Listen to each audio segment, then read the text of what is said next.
Can you talk right into the mic, please? I do. It's on now.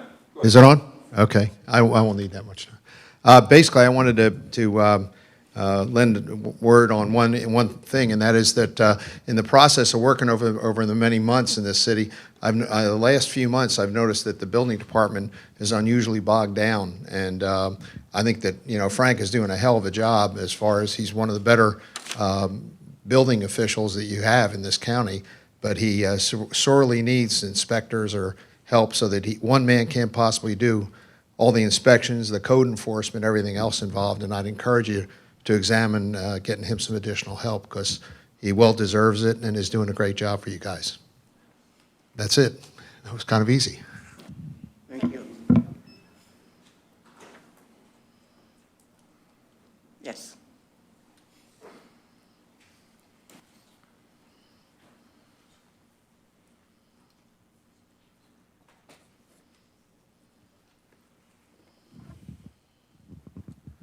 Robert Preston, 425 South Bay Shore. I realized that there was changes made to having these work sessions in the middle of the day, but if we were to have them at 6 or 6:30 in the evenings, we would have much better resident participation, and I think we really need that. I know it would inconvenience some of the city employees that might have something on the agenda. It may cost a few more dollars, but I think the residential input, having a meeting later so that people can show up to it would be really appreciated. Thank you. I'll leave the mic on. Thank you. Anyone else? All right.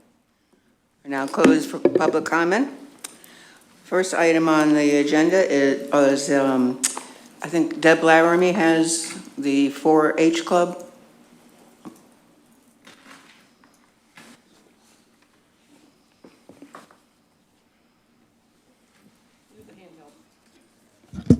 Thank you. Good afternoon, Commissioners and Mayor. My name is Debbie Laramie, and I am a city employee. About 2 weeks ago, Wendy Alloway Fabrizio contacted me because they have a group, the Pinellas County 4-H Earth Explorers, and they wanted to do a beach cleanup.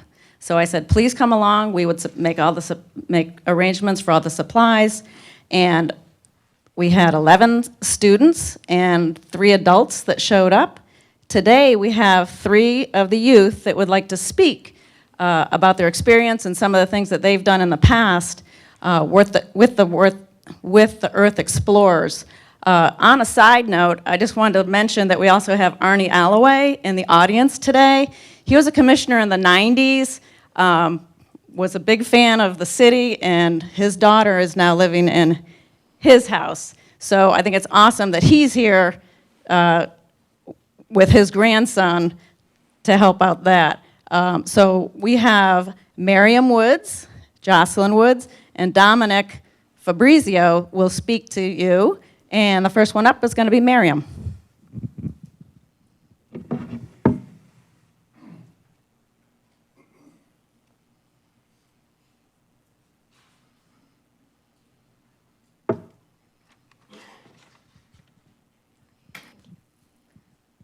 Hello, I'm Miriam Wood. I am the president of the 4-H Earth Explorers group. I am 14 years old. Our club is devoted to the exploration of Earth and its ecosystems. Every year, we study marine and forest ecology, and we do projects geared toward further understanding of the way our beautiful Earth functions. Last Wednesday, I led a service project on microplastics. Microplastics are small pieces of plastic that often end up in the ocean through disposable bottles or bags breaking down because of sun, or through personal care products like face wash or toothpaste that have bursting beads or microbeads. There's not been enough research done to be sure, but ecologists believe that microplastics absorb toxins from the water. When they are ingested by animals, they transfer the toxins to the fish and plankton. My sister Jocelyn Wood made this quadrat. If you walk on the beach, the area where the seaweed comes to rest is called the rack line. This is where we wait and laid the quadrat. As a group, we counted how many plastics were in each square. We used only the naked eyes and magnifying glasses. We found 4 microplastics total, which means your beach is very clean. We reported our findings to the Microplastics County Coordinator, Libby Carnahan. She is the Florida Sea Grant agent. I would like to thank Madeira Beach for welcoming us last week. Thank you.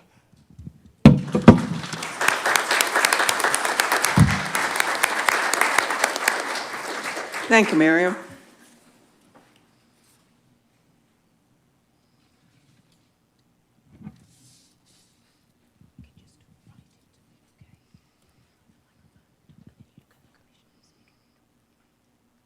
Hello, my name is Jocelyn Wood, and I'm a member of the Earth Explorers 4-H Club.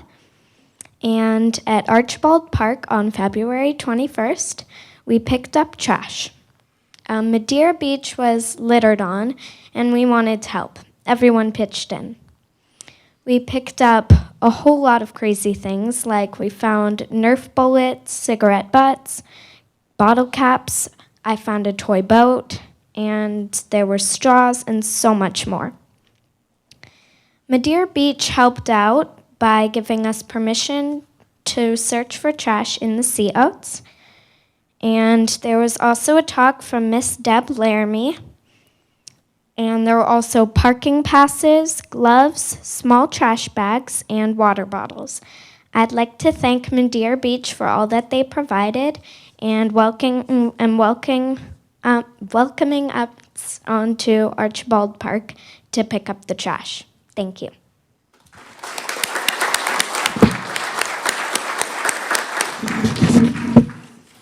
Thank you, Miriam, for helping to clean up the beaches. Next, we have Dominic.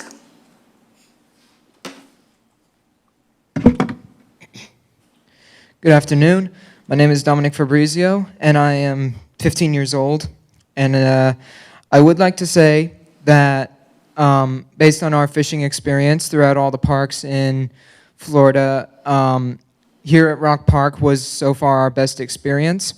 And I am very honored and glad to be a part of this 4-H community where we are helping our ecosystems, helping fish to live in a better environment. We are helping to create a better living for all the creatures.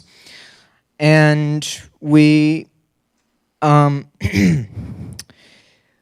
we are glad to be part of a community where we can fish. And out of all the parks we've been through, I would have to say that some of the parks that we've been to haven't been the best experience.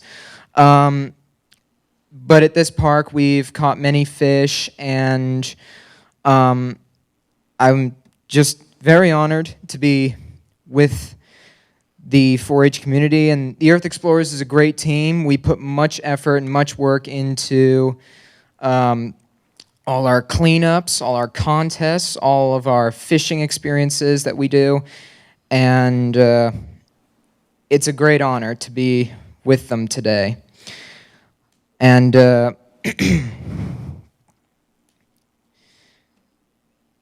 sorry. It is, without doubt, a great experience to be with such a community, and it is a great honor to be in front of all you commissioners in this beautiful, well, this nice day that we're having. So thank you very much.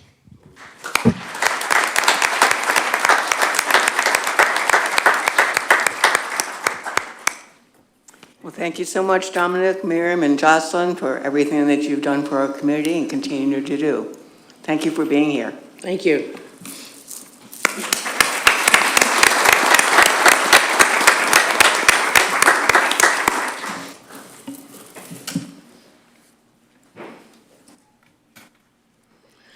All right, now we have a proposed flag retirement fire pit by George Bessler from the Rotary Club of Seminole.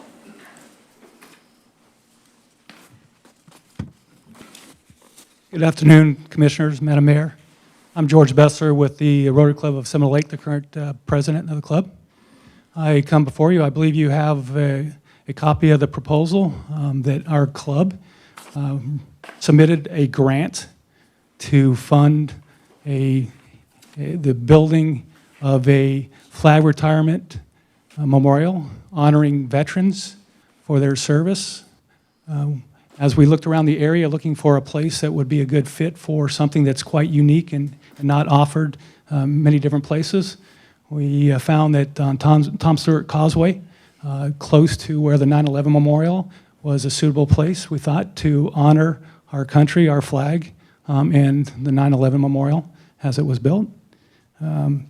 So in your packet, you can see a design that is using existing infrastructure. There is a planter next to a utility building on the causeway.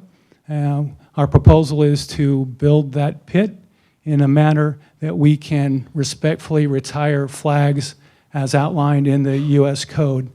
This is a grant that is funded mutually by Rotary International and our club itself. You can see that what's not included in your drawing, but on the cover page are plaques of the military insignias for each of the 5 branches. And there would also be a plaque that describes how to properly retire and respectfully retire a flag. I have reached out. One of the things that we believe is important whenever we work on a grant is to make sure our projects are sustainable, which means that the condition that they're built in remains through time to continue to stay in the same shape. So we've reached out for partners. Our club will be the one we proposed once a month to begin with to retire flags. The community will be invited to participate, encouraged to participate. We'll provide news media and ask for your assistance in your newsletter and things to let people know that they can drop flags off in the containers that we'll provide. And then once a month, we'll retire those. People that want to retire their own flags will be encouraged to do so. And at the same time, we'll teach a little bit about flag respect and the history of the flag. The cost, again, is borne completely by our club. We're partnering with a Boy Scout troop in the local area that would help us retire flags as well as maintain it. Our club will pledge to make sure it's maintained. We have visited American Legion posts in the area to find out if there was a way that we could assist them with their retirements, and I'm happy to say that they are really willing to work with us. Right now they have collection receptacles for flags, but they don't actually retire the flags themselves. They use 2 different services. One is Anderson McQueen Funeral Services, and the other one is the Veteran Honor Funeral Home. Both of them have receptacles, and they pick the flags up. And I visited both sites, and I can tell you that they're very pleased to partner with us to help retire flags right here in Madeira Beach. That being said, I'd entertain any questions that you might have. Mr. Yes, Bessler, ma'am. I have a question. Is there a particular reason why you chose that spot at the park? A couple reasons. We had originally looked at a site that was much closer to the 9/11 Memorial. The concern was access, because we want to have a flag receptacle, a waterproof flag receptacle close to where we would do the retirement.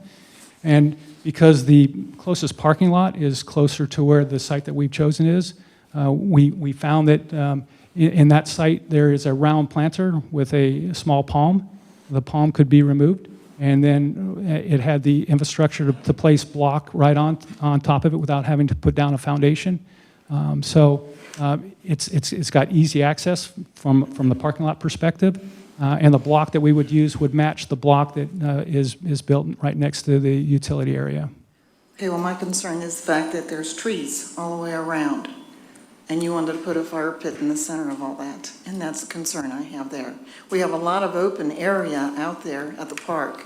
Is there any reason why this cannot be moved a little bit away from the trees out into the middle of the park where there's no trees around? No, ma'am. I'll just express to you, and I didn't do a very good job explaining the rest of the project. Inside the fire pit will be a propane grill component, if you will, that will run to a hose underneath the concrete to a box. We would have a valve that when we came to retire flag, we would bring a propane tank connected to the valve, and then we would have the propane burner with a grate above it. Actually, that's how we would retire the flags. The flames will never get above the top of the fire pit, so there would be no danger to any of the trees that are around it. And the other thing I didn't mention is we're going to secure the top of it with a grate. And if I could just pass this around.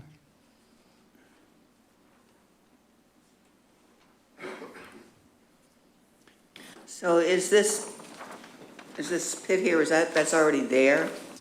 The concrete that you see is there. We've superimposed the pit around it, so the block would go around the edge of it. The middle of it is where there currently is There's a a small palm that would need to be removed.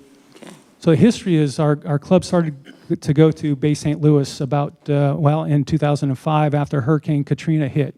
In the whole area, that was the epicenter of where Hurricane Katrina hit, and it was wiped out. As we drove the Gulf area, we found a flag retirement memorial that we just thought was absolutely amazing. So we kind of emulated the area. The idea, you'll see in the picture though, that without having a secure top to the fire pit, people were just throwing in, unfortunately and disgracefully, flags, and along with garbage. So this, what's not shown in your drawing is also a grate that will go over the top of it so no garbage or flags could be put in there. Is there any danger of the public thinking that grate is there for them to start fires and? Which is the reason, part of the reason for the grate. The grate will be secured, so it can't be opened up. It'll be a hatched grate that can be removed on the top, so that it would only be used when we showed up to unlock it. I have another concern, and I wasn't going to bring it up like this, but there is a family that had planted a tree in memory of their son. They're very distraught over this. And they go out there periodically just to sit on the bench. And this gives them a little bit of solitude with the memories of their son. And they've approached me with this, and they're very, very upset over it. And I can understand where they're coming from.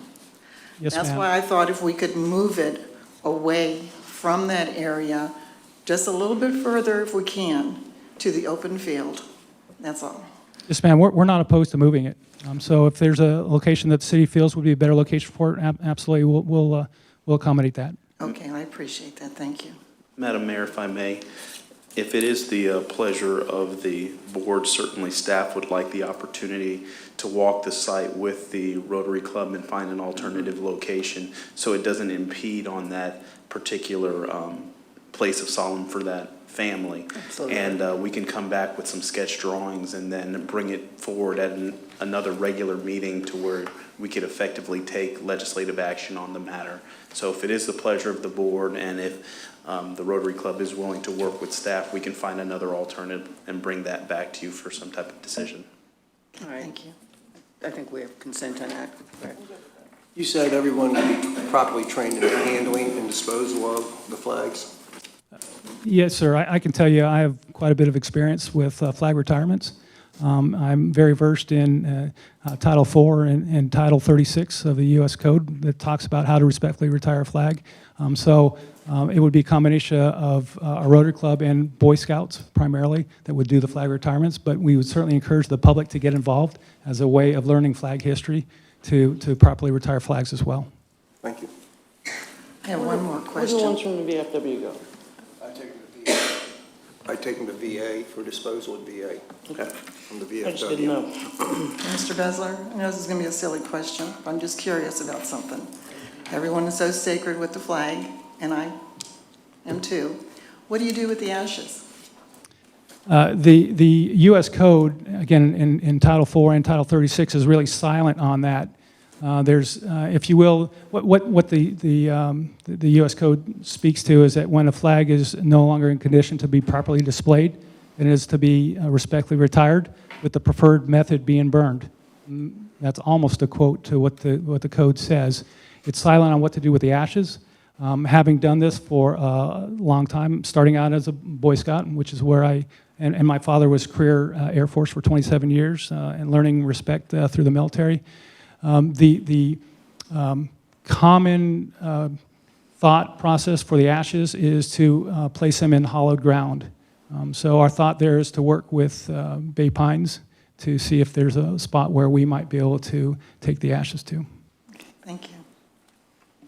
I just got a couple of questions, George. Do you have anything locally that we can go see that has this type of? No, sir. I will. That's okay. And is this the container that would be at the park?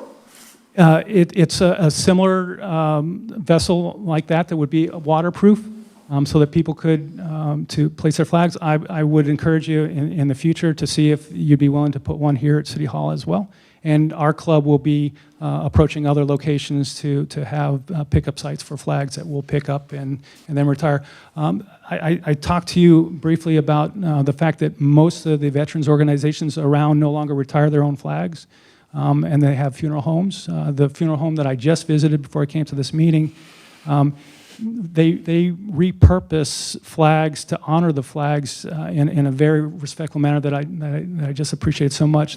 When they collect they do 1,000 cremations of veterans a year, so they're very busy.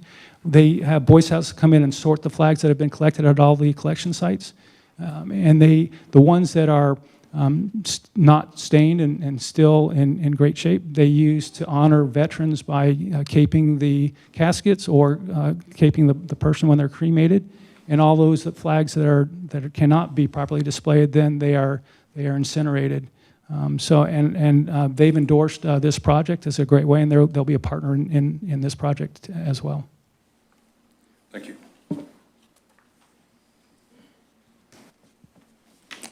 Any more questions? All right, thank you very much. Mayor, I'll just finish first by saying, because this is a grant through Rotary, we do have a tight schedule. We have to have the project completed by April 30th. So I'd like you to keep, the building of the project it's a one-day build.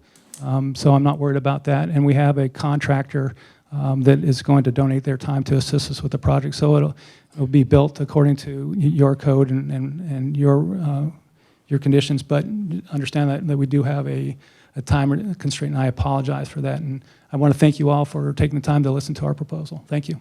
We'll be back in touch with you. Thank you very much. And before we go any further, I have been remiss, and I apologize, but I would like to welcome Mr. Jonathan Evans, our new city manager, to his first city meeting. So welcome, and so glad you're here.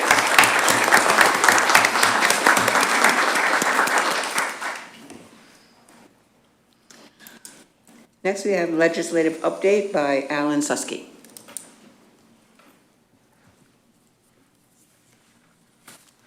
Good afternoon, Madam Mayor, Commissioners. Thank you very much for having us today. First of all, thank you to Jonathan and Walt for inviting us today, if for no other reason than it gave us a good reason to leave Tallahassee for a day. I'd much rather be here than there. So my update is going to be fairly brief. We are in the last 2 weeks of session, and we're actually heading back right after this. We're going to start conference tonight. I'll talk a little bit about that and kind of where we are legislatively. But did want to come down and kind of give you all an update, take this opportunity, one, to meet Jonathan and his role here, but then also to brief you all on kind of where things stand. As you all know, we've been working, probably the big thing to talk about is the funding that we've requested this year from the state. As you all will know and remember, over the last 3 years, I believe, we've been working on the beach growing restoration project, trying to get funding from the state from that. We have worked with every department and all the members of our delegation, and we've hit some roadblocks along the way. Every year it seems something new popped up. This year we decided that instead of trying to do just one approach this through one avenue, we were going to approach it in several different ways to try to make sure that it was accomplished this year, and we feel pretty good about it, or about as good as you can feel about getting something done in Tallahassee in a year.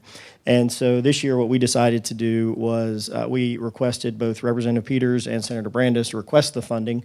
We requested $1 million for the project, that refurbishment project, and then at the same time we requested that they add these types of projects, which currently within the state statute and with DEP's standards for recommending these programs to the legislature, these types of projects have just never been included for no reason other than nobody ever asked. And so we realized that last year when we ran up against some challenges with the department and trying to get this funded. So this year we asked for them to do both, to fund it. And because we know how the legislature can, sometimes things get funded, sometimes they don't. And as we've seen in the past, even when they get funded, sometimes the governor decides to veto them for whatever reason. And so to try to put us in the most opportune position, we also asked that they change the state statute to allow beach groins to be included in those DEP projects that are funded every year. And so both of those are moving forward. The Senate and the House finished their budgets about 2 weeks ago. And they're moving forward, like I said, to conference tonight. And all that means is, as you all know, that the House and the Senate have different priorities. They pass their own budgets, then they come together and they conference those differences out. We have $250,000 in the Senate budget right now that for this project, and that's just for this year. That can get us started. We're hoping to grow that number through the conference process over the next couple of days. We'll probably know by the end of the week where that number ends up, but that's where we're starting. And so hopefully we'll have really good news by the end of the week that we're funded and we're moving forward. I can tell you that Senator Jeff Brandis, having worked with us for many years on this project, included this as his #1 water project in his district. So of all the municipalities that his district makes up, this was considered, as he listed them out to the chairman of that subcommittee, this was his #1 project. So we feel pretty good about this project moving forward. Now, again, with the fact that we don't know how things will end up at the end of the week or by the end of session next Friday, so sine die, the end of sessions next Friday, we hope, if they get done in time. We don't know where things will end up. We never know what the governor will do, although we work very, very hard to make sure that he understands the priority and the reason for doing this. We're not going to count on that alone. So we've also included, Senator Brandis is moving a piece of legislation that deals with beach renourishment and some other things. We've asked him to include beach groins as an identified project in that bill. At the last committee stop, we were very happy to see that he did that. And so that's now included. That bill's moving forward. It is not in the House bill, but the House bill does not, has a lot of different language than the Senate bill. They'll work that out at the end. But he has given us his commitment that this is one of his priorities, even from a legislative and statutory standpoint. So we believe that one, if not both of these measures will pass. We'll get some funding for that project this year and hopefully finish it off next year if we don't get all of it this year. In addition to that, we've been working with Walt and the staff on the generator. I know the hurricane this year, there's a generator need here in the building. There is a pot of money at the Department of Emergency Management running through the county. We're working with your staff to try to assist with that, to make sure that the city is as high of a priority as we can be on that list, as you can imagine. They'll get a number of projects forwarded by the county. We want to make sure that we're at the top of that list. So we're working with both the staff at DEM in Tallahassee, as well as your legislative delegation, to make sure they understand the challenges that the city's facing and the need for that to be funded. And so those are probably the two most pressing issues right now. As I said, we will have hopefully good news back to you by the end of the week on conference and where things stand. But we wanted to come down ourselves, like I said, personally, and meet Jonathan and say hello and get to know him a little better, but also just to kind of touch base with you all and kind of tell you where we were and then answer any questions you might have. So with that, I'm happy to answer anything you might have. Perfect. Just quickly, Alan, what's the Senate bill for Brandon? I will send it to you. I don't have the bill number, but it's on my phone. I can look at it real quick. Thanks. I appreciate it. Yeah, no problem. No questions? All right, great. Thank you. All right, you'll hear from us at the end of the week. Thanks, everybody. Thank you so much. Next, we have a Sandy Shores Madeira Beach Vacation Rentals request from Colleen, I'm not sure how to pronounce your last name, McLachlan? Is Colleen here? Okay.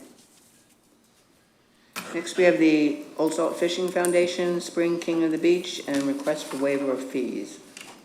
Miranda?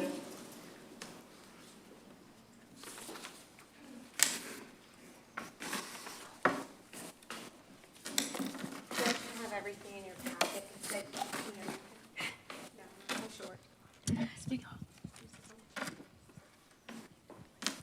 Okay. Hi, I'm Miranda Borchard. Hi, everyone.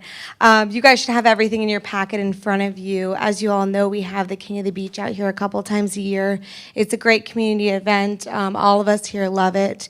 And we've got Amy and Tom here to request a waiver of fees for that event. Tom, do you want to come up and say a couple of things? If you have any questions on the event application, there is an error in date on it that we want to note.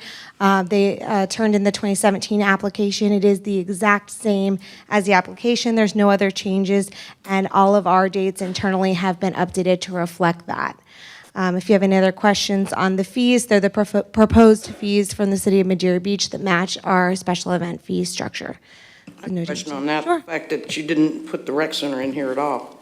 And it says a period that they want the rec center, so the rec center has a fee, I know that because it's in the schedule. Yes, the rec center does have a fee. However, the $3,000 fee, field use fee that we made for concerts and that sort of thing are inclusive of the recreation center because of the usage of the stage and that sort of thing. It's impossible for us to have additional events that's on And site we at need the to same look and time. figure out that part of it too, when we talk about the fee schedule. Sure, yeah, we can further investigate that when we talk about the fee schedule, but I do believe that it notes it is inclusive of that property as well. I'm sorry, Miranda, before you give the mic. Yeah. What was that correction you said you needed to make on the application? The date says 2017 on the application, but it was signed this year, 2018, and it mirrors everything, same thing, same map, everything else. Okay, So. thank you. The one thing I had about the application itself, there's no alcohol? There is going to be alcohol on site, as they Well, it says traditionally do. Alcohol permit NA. Sure, alcohol permits are due 30 days prior to the event. Okay. So we're not at that point yet. But they'll get it to us as they always do. Miranda, thank you. So we're here today, obviously, to ask the commission, Madam Mayor, to waive these fees. I've yet to see the entire fee structure on what it is this year. I know it's gone up from last year. Our event has grown substantially over the last 14 years that it's been in the city of Madeira Beach.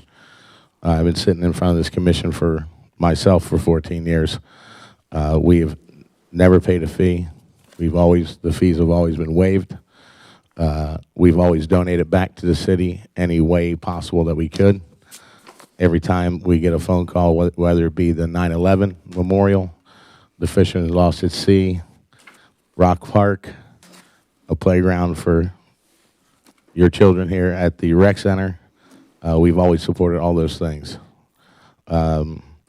We had over 24,000 people through the event last year, for over $2 million positive economic impact, and we donated over 1,000 rods to children in this city last year alone. The fees clearly affect our charities, clearly affect what we do as a community partner, and we would like to have those fees waived and clarify anything that you may have questions on behalf of that. Tommy, you've been here, what, about 45 years with the King of the Beach? Old Salts is 47 years old 47. in the city of Madeira. The King of the Beach is our 25th anniversary. We bring boats from Texas to South Carolina. We're recognized by the county for grants, recognized by the state for grants for what we do to continually, not just for the King of the Beach, but on a daily basis, promote our local waters, promote fishing locally, promote youth fishing on a daily basis. Can you give us an example of some of the charities that you provide for with the donations? I have several in the crowd if you'd like to hear from them now. That'd be great. Kevin?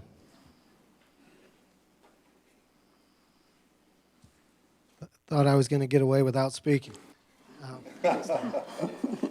My name is Kevin Carlin. I'm with the Selma Mastery Ovarian Cancer Foundation, one of the many charities that the Old Salts is gracious enough to be a benefactor of. We were founded in 2003. We are a local Tampa Bay area foundation. We assist patients and give grants for research only in this area. And again, we're one of the benefactors of the Old Salts. We were founded in 2003. We are a completely volunteer-only organization. We've raised, since 2003, a little over $1 million. We've already given right at $1 million of that away, so we're running right on the limit of what we give every year we have to take in. And again, the Old Salts have been gracious enough to help us with that. We average about $75,000 to $80,000 a year in what we give to research and patient care. Our charter is to give 50-50 between research and patient assistance. We found out since our founding that we probably need to redo our bylaws because a lot of the drug companies have the research tied up. We work with Moffitt and USF. We can work through the universities to get clear of that a little bit, but the greatest need for us is in patient assistance. There's many women, I get back to ovarian cancer is the #1 cancer cause killer in women, kills 5 times as many women as all the other gynecological cancers combined. It has a less than 25% chance of survival when diagnosed, has to be diagnosed early to beat it, and there's very few chances to diagnose it early. One, we don't really know how to diagnose it. Every time we're onto a test that we think is for sure a switch to indicate it proves not to be the case. So that's where USF and Moffitt's coming in. We did get some good news last week that they're pretty close on a genealogy test that won't tell an early detection, but it'll tell women that are high risk almost 100%. So we're hopeful that that comes through. But our biggest need, as I said, is the patient assistant. The treatments for ovarian cancer are very, very, very aggressive and basically takes these women off of their feet. They can't go to work. They can't provide for their families. We get calls from lots of single moms that are the sole provider, and they're on the brink of losing their house or getting evicted for not paying rent when they call us. And these calls that come in, they're asking for $1,500, $2,000, $2,100, rent, power, a month. They ask for a month. We offer to give them 2 months. And there's testimonials on our website that you can't read without bringing tears to your eyes. But we do some events on our own. We do a 5K run. We do a gala. Through those events, we're able to raise about $45,000 to $50,000 a year. And the balance comes from donors and the Old Salt. So one of those events I mentioned at the run was, that's in St. Pete. It's downtown on the waterfront in St. Pete at Albert Whitted Park. And we do, Tommy's going to kill me for saying this, we do have to pay the city to use that park, but for 2 days we're billed $260 and we're billed $230 to pick up garbage when we're done. So there is some other permitting and some police and stuff, but all the same things that they have to pay. So you know, I'm here today because I don't even know the fees like Tommy said, but I know we're counting on a balance of one of those charities from them, and we would hate to see that number come down because, like I said, we run right on the line, give away. We don't pay anybody in our foundation, and we give away everything we take in. So thank you. Thank you. Joan, thank you. Are you up next? Ms. Diaz? No, nobody's getting out of it today. We're all here together. Hello, my name is Catherine Diaz, and I'm here on a crossover. I am the event coordinator for Old Salt's Special Kids Fish. I am also the representative for Lift Academy, which is right over the beach on Park Boulevard. It's a special needs school, which we are wonderful. We benefit from the Old Salt's Foundation and King of the Beach. I'm also here as a mother of a special needs child that participates in Special Kids Fish, and my oldest is also a volunteer and gets his volunteer and will be scholarship to go to college this year.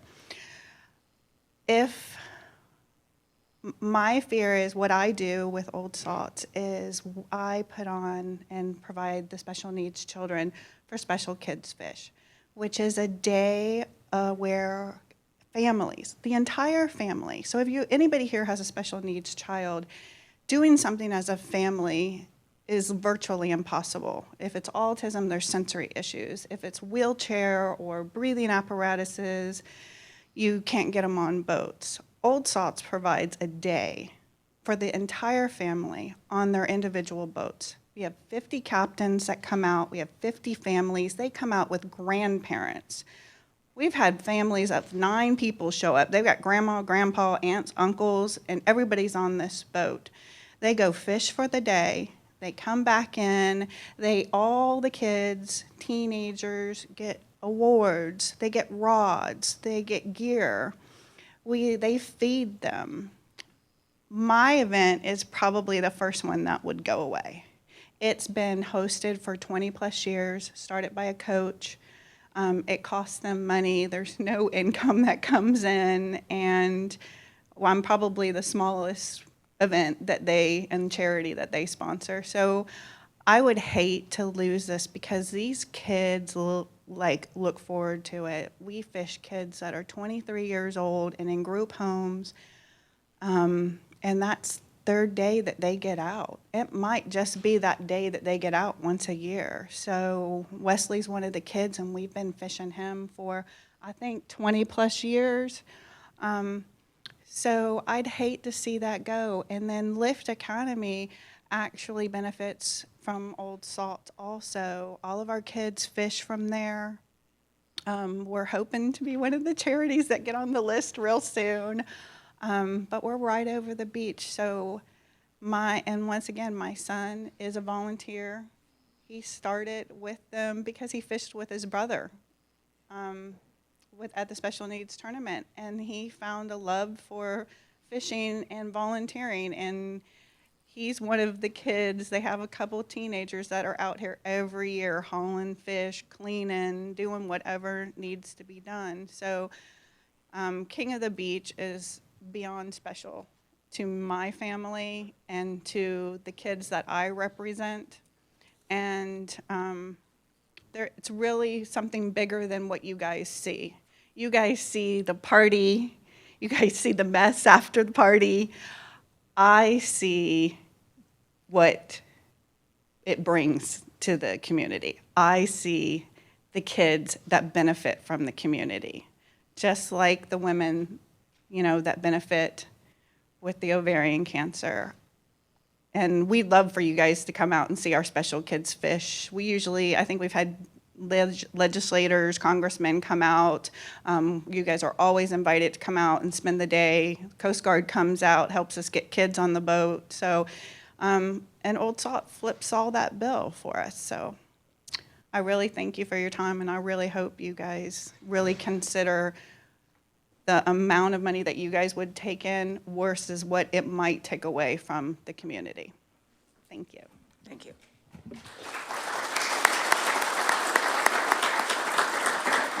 Catherine, thank you. I also have today here with us Robin with the Pediatric Cancer Foundation.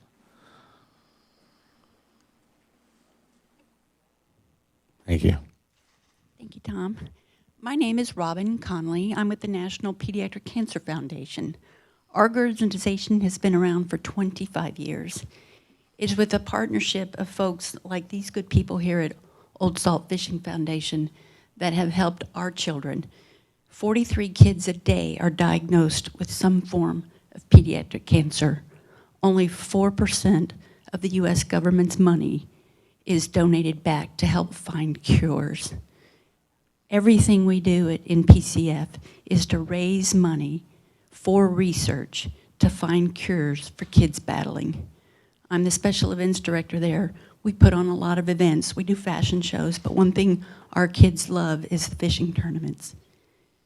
Old Salt not only gives us money to help fund that research for the kids battling, they also volunteer their time. They volunteer their energy, their dedication, and we're some of the ones that get the fishing rods that they talk about. They come out on the docks. We'll have 100 kids. It's a great day. We do it 2 or 3 times a year. They bring us tackle boxes. They bring us fishing rods. They're there putting them together. They put the bait on the hooks. And if you could see a child, 8 years old, that catches a 3-inch pinfish and thinks they just landed the biggest grouper on the planet, it warms your heart. I really encourage you to think about the community and what they bring to the community. I've been to the event, I volunteered at the event. I love it as an adult, and I know as the kids in the area, they love it too. So thank you for your time, and we appreciate your consideration.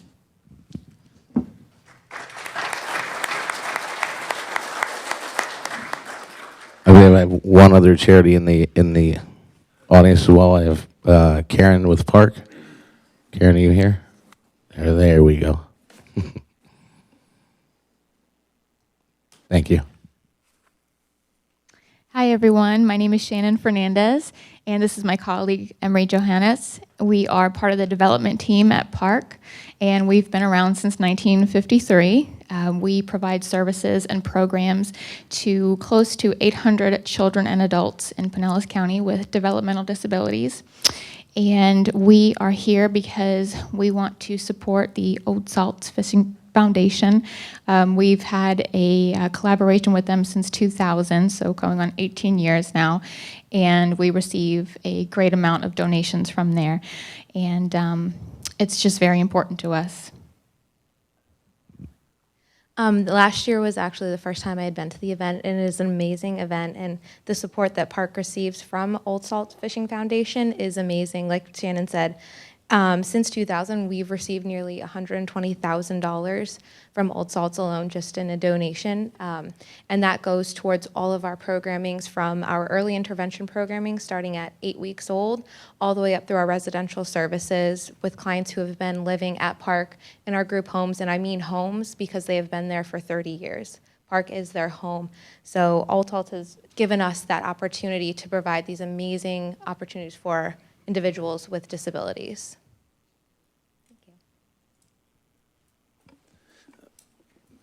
Ladies, thank you. I apologize, I'm a little off.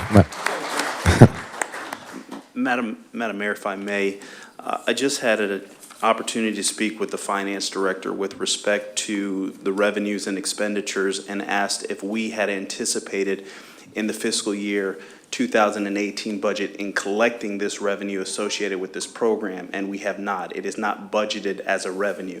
So if it was the pleasure of the board to waive that fee, it would not have a fiscal impact to the agency. Of course,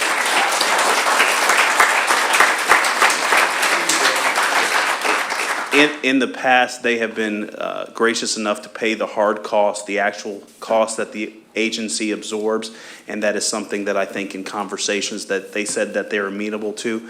But also, we would like to, if it is the legislative intent of the board, to bring back a proposal whereby we can solidify this event for a 5-year contract, and we're not doing this every year, and come to terms and conditions with respect to promotion, advertising, and so we can make sure that this event doesn't leave our community. So I just wanted to provide that information to you.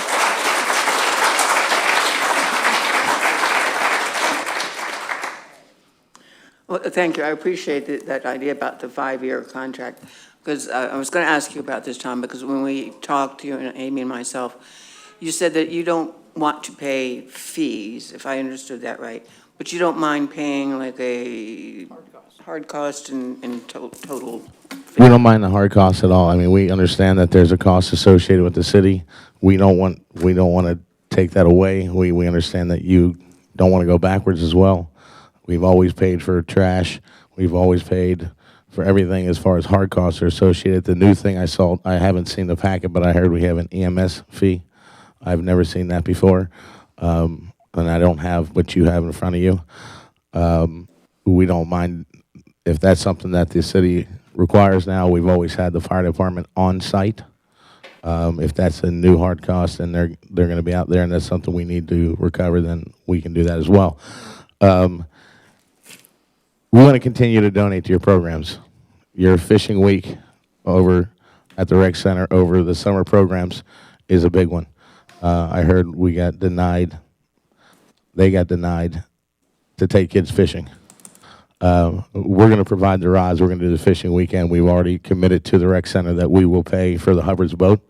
that wasn't budgeted to take our local community kids fishing, make sure we have everybody out there on a boat that can get on a boat. We don't mind doing those things. And we want to be a community partner. We've always been a community partner. We want to continue to do those things. We want to support youth programs. We want more kids on the water. We are a fishing village. That's how we were raised. That's how we grew up. We're surrounded by water everywhere you look. I know that you look at hard costs and you look at your fees on the field, but one of the questions you asked us, Maggie, in the meeting was, we can't go backwards. If we look at the economic impact just at, and I'm sure Mr. Mariscano can attest for this, at the marina, it's already booked. We're 2 months away from the event. Marina's booked. There's a waiting list. The fuel sales alone over there, our anglers alone are over $2 million economic impact locally. And majority of that is right here. Publix sells out. Winn-Dixie sells out. The Publix on Oakhurst sells out. They ask us to tell them when the event's coming so they can prepare for it. The county, like I said, the county recognizes us, the state recognizes us, and we want to continue to do those things. When the city's always asked us in the past, we need this, we've always been able to provide something. It might not be all of it. Just like I said, your pier, your fishing pier, to the power on the field, even that's out there, that wasn't budgeted. We went and found ways to get other people to help raise money to put the power out there. The Madeira Beach Middle School, same thing. The 9/11, like I said, there's several that go way, way back. And it's been, like I said, I've been here for 14 years. The first time I sat in front of this council, I was 26. I'm 41 years old now. So I've been here through a lot of city managers, several different commissioners,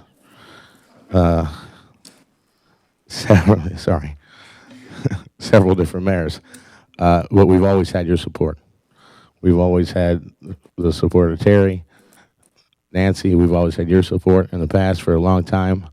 John, you're new to me. Maggie, like you said, you guys come to the event. We want you out there. We want to keep it here. We want to continue to do what we do. We're all volunteers.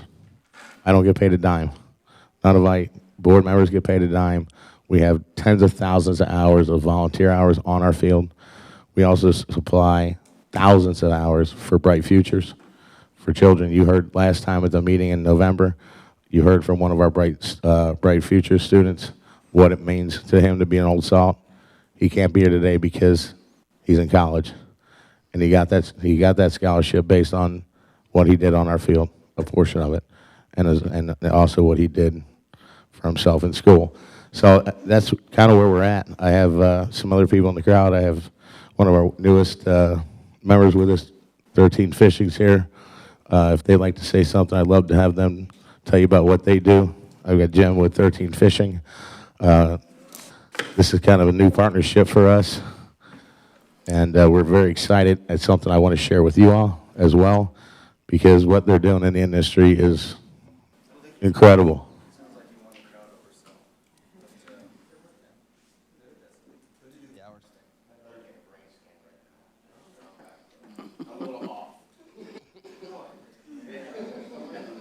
Hi, my name is Jim Coble. I am the owner and founder of 13 Fishing. I don't know if many of you have heard of that, but we're actually the world's largest Florida-based fishing tackle company. We are probably one of the top 15 globally now, and we reside right here in Pinellas County.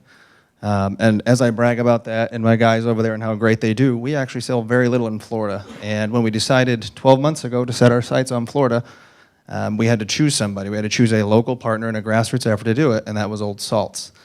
And I guess I have to back up and tell the story of how we got to Old Salts, because it's kind of cute. Anybody here have kids? I've got a 5-year-old boy. He loves fishing. And unlike when I was a 5-year-old boy and lived in a trailer court in Iowa and couldn't fish anywhere, he could pretty much go anywhere in the world and fish. He wanted to fish a tournament because that's Grant. And we had to do Old Salts because go big or go home, right? So Grant comes down here and somehow magically wins the trout division of the Old Salt tournament. And I just told you this kid can go anywhere on the planet and do whatever he wants to fish. And he only wants to come back here to Madeira Beach and fish and catch a trout right here in this water because he thinks it comes with a trophy every time he catches one. So, and that's fine with me. And it's so fine with me that when Tom came to me and said, you being you in Florida and what you guys are doing in this industry, would you like to partner with us here? Absolutely. As we set off to make this product, to me as a business owner of this size, yes, it's important. But it's so important for me as a father and what I saw my kid do that I said, I will pick up and take up every single combo that you have from here to the existence that I live in the state of Florida. My corporation resides here, so roughly $50,000+ a year, I will donate all the combos that these people need to that. Not only on top of that, for you guys as Madeira Beach, I brought my audiovisual team into this mix. So we're now going to tape and provide audiovisual services for every event that we do for Old Salts that I hope is tied to your Madeira Beach. And while that may not sound like much to you when I say it out loud like that to a guy like Tom and the Old Salts, that's something. We charge roughly, Sam, $30,000 for 2 minutes worth of work, something like that for our industry. And we'll probably give you guys 2 hours worth of work every year for Madeira Beach and everything else. So as I lay this out to you, I'm basically telling you the Old Salts brought us in with an opportunity for your community, and I'm willing, as a business owner of the largest fishing tackle company based in the state of Florida, to donate hundreds of thousands of dollars of my team's money, time, and effort towards your community, and it's because of the Old Salts. So that's what I have on that, and I hope it stays here. And I, as a business owner to another business owner, I would think that the opportunity cost of waiving that fee is pretty darn obvious for what it'll bring in. So thank you very much for letting me have a minute. Thank you. Jim, thank you. We look forward to the partnership. Questions? How many boats did you have total, Tommy, registered last year? We had just over 600. 608. We have a team right now, we were just notified, that's coming in for a week from Germany. First time they heard about us on social media. They rented a captain for the entire week. They're staying right here in Madeira Beach. The captain himself charges $1,700 a day. Like I said, we bring people from all over the place. The German team's kind of neat. It's going to be something to see. They've never fished for kingfish ever in their life. So it's it'll be interesting to see. They tell me they're going to wear their traditional garb out on the field, so that'll be even more interesting to throw into the mix that we already have. So it's, like I said, over 600 boats come here. It's our 25th anniversary. We raised the prize money, and I know that came up too in the past. The prize money at the Old Salts, we don't keep any of the prize money. 100% of what we take in, we give back to the anglers other than what the taxman takes. That's why our event is the way it is. It's very, very family-oriented. It's the cheapest kingfish tournament in the world, the largest with the largest payouts, and that's why. I know that came up before, and you give away $250,000 on the field. The reason that we do that is because we want to support the anglers that support us. We wanted to make it a family fair event. We put boundaries on the event so anybody can participate, and that's what the Old Salts has been about for the last 50 years, is about the community, about family fishing, and keeping people on the water.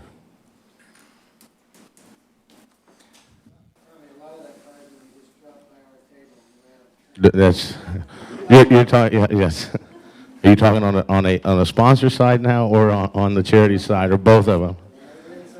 We win to everybody. Yes. So.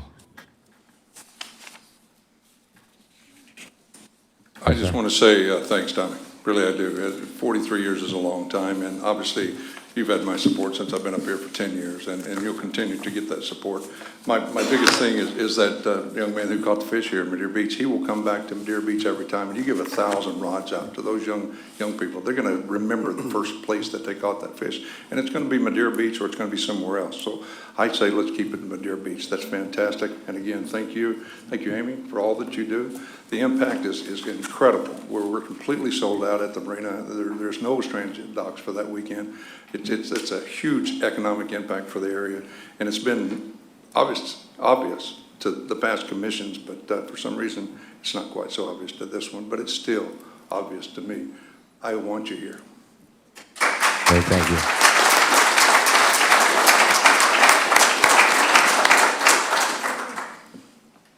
I think we all, think it's you put on some great events. You do a lot of good work, and we all want to keep you here. And I think the city manager's suggestion of maybe, rather than just saying we're going to waive fees, is to come up with something that will cover our costs, and a 5-year contract would perhaps make it the easiest way to go. Yes, I haven't had the pleasure of meeting Mr. Evans yet personally. During the meet and greet, we actually had a soccer tournament, so I wasn't able to attend, but we would love to do that. We don't, the Old Salts doesn't want to leave Madeira Beach, and I know that that's out there. It's been talked about, the people in the crowd have talked about it. We don't want to leave here. We're born and raised here. I don't live in the city of Madeira. I have 2 businesses here. I consider Madeira Beach my home. When we look at that field, we call it our field. We make sure that it's better than what we get there when we leave. We hire a cleanup team at the end of the weekend that not only clean up the field, they clean up the entire city complex. They clean up Winn-Dixie. They clean up the yacht club, McDonald's cups. Not just our trash. Anything that's out there, it's gone, and that's what we want to maintain. And we've always done that. You talk about one of the small things that we do, but you talk about the city of Madeira Beach being 2 miles long and a mile wide. We own a mile of Madeira Beach, and we have guys that collect trash on it on a monthly basis on Adopt a Highway program down at the pass. So Dave does that diligently. He does pick up that trash. We have a lot of people here from the city as well.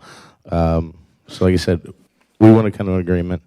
The fees we can't absorb. Obviously, you can see that, what we do back for our community and their charities, and we just ask those to be waived, and we want to continue to support you.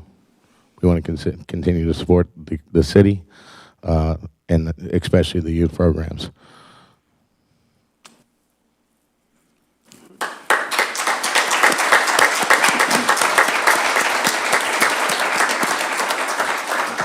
Well, then what I would suggest is that we work on this contract. Director Pierce, perhaps you can spearhead that, and working with the city manager, and then we'll all go away smiling. Thank you very much. Anybody else?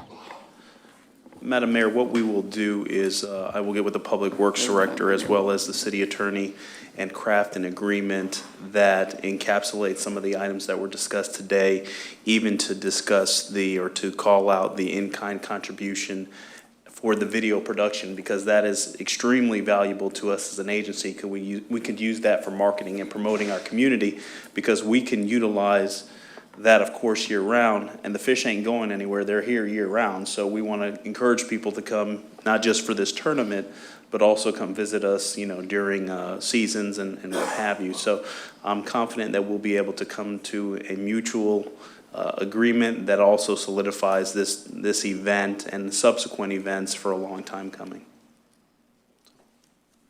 Sounds like a good plan to me.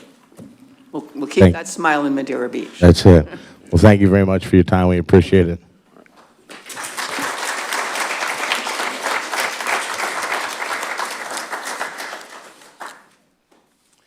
And I believe Ms. Colleen McLaughlin is now in the audience from Sandy Shores.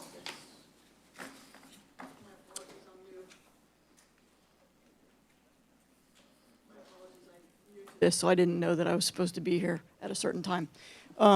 I manage Sandy Shores Condo Association, and unfortunately we had to start a $1 million restoration to the building. It was necessary for safety and other issues. We did not want to start in March, but due to safety issues and everything else, we had to get the notice of commencement done. We had to get the funds and everything else. So parking right now for us is terrible. So we're just asking if there's any way, any number, if we could get a hardship or if we could get some reduced prices. The gentleman that I spoke to said to use the lot on 129th. We would greatly appreciate it. Wouldn't have to be for the whole time of the project. This project's going to start March 1st and end the end of September.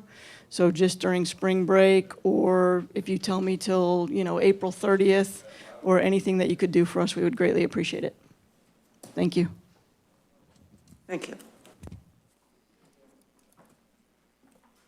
Aren't the monthly passes, can't you just get those? I mean, that's already a reduced rate for the month. It's for That's a month. correct. Just something that we didn't figure into the budget. We weren't aware that parking was going to be such an issue.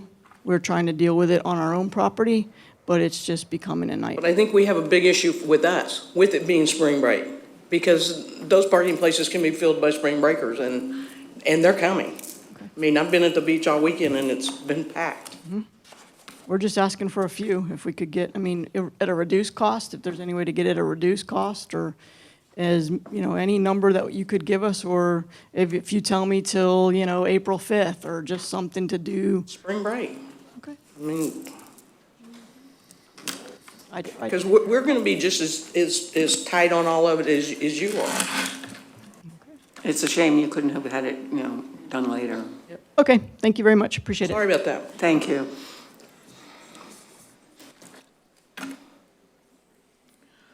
Next, we have the strategic planning report. We met a number of months ago and came up with the strategic plan. Marilyn Crotty from the Florida League of Cities has helped us with that, and that is in our packet today. So what she's given us back is taken our input, and now we have to go back and we have some tasks here to accomplish. Perhaps we need a special meeting, just, for us to sit down and work this out, or perhaps it could be done at a staff meeting, I'm not sure. Madam It Mayor. looks like what we're supposed to do is, staff is supposed to get involved and champion some of these issues, and then we need to write goal statements. Madam Mayor, if I may, one of the things that we have spoken internally about the possibility of convening with the board and even stakeholders to talk about creating some organizational goals and objectives, but also working on a citywide mission, vision, and core values. And so this is something that we would like to incorporate as part of the budget process from the standpoint is once we get the legislative priorities of the board and the direction that you want to move the agency, then we can put together a budget document that supports the collective vision of the board. So staff can certainly go through these items and prepare a document whereby in a retreat where we can go over these things in greater detail and have a facilitated discussion as where do we see Madeira Beach in the next 18 months, 3 years, 5 years, et cetera. But certainly, first and foremost, I think it's important for us to look at establishing mission statement, vision statement, and core values, because that really sets the tone for your employees as it pertains to performance evaluations and other important endeavors that we would embark upon as an agency. So if it would be the board's pleasure, we certainly would like to take this and break it down and then bring it back to you in a retreat where we can have a dialogue and have some flip charts and have a discussion on citywide priorities and objectives. And that will be kind of the kickoff going into the budget season for us. Seems like the way to go. Any other comments on that? Isn't that what we already did? We had a meet and greet here with the different department heads and the city commission who showed up. Not everybody showed up. And we came up with these things based on what the different department heads and the different commissioners and the mayor said they wanted to do. So We, when the original retreat occurred, there's a lot of things here that I think we possibly need to drill down a little bit more so it can be quantitative and qualitative, so we can understand that when we put a project and initiative, that it ties to a goal and objective and that it can be measured. So if we say, you know what, we want to enhance our response time for public safety, and public safety is the overarching goal, I want to be able to work with the chief of police to have a measurable unit that during every quarter of the budget, we can say, this is how we've in fact delivered on what the overarching organization's goals and objectives are. So we really want to get it down to a finite level from staff so we can measure it and give you deliverables so you can see permits are up by 20%, response time is down by 10%, those types of things. And so drilling it down more specifically, but also having those overarching citywide goals to tie into the budget document. And then coming back with a report card, sort of. Right, and that's what we want to do every quarter, is come back and say, these are the objectives, these are the goals. Did we accomplish that? And out of the one, if it was 100% score, we accomplished 80 or 90% of the items that were articulated in the budget, because it's accountability for staff, and then you as the policymakers can see, okay, we had these policy edicts. Did staff deliver on these capital projects? Were they on time, on budget? So really measuring the success of the agency and reporting back in real time, so you as the policymakers know exactly what's going on, when it's going on, et cetera. And I think what Jonathan is saying, John, is we're going to take what's in the packet here, where we've identified external issues and trends and the vision and our strengths, weaknesses, et cetera. Just take all this and drill it down and make it concise. Okay. So it's not something new, right? Right, it's not nothing new per se, it's just kind of drilling down and providing maybe better definitions and ways in which we can measure and define what the success of the goals are, because we don't want to have it so nebulous in nature that you really can't say, did we accomplish anything? We want to be able to say, here's the facts and figures that support, objective 1, goal 2, those kind of things. Good. Thank you. All right. Next, we have the Jim Black Awards nomination. This is actually the Jim Black Volunteer of the Year Award is the exact title of that. And I'm not sure, we haven't done this for a while. I wasn't on the commission when we did before. Do we come to a consensus about who we would like to nominate?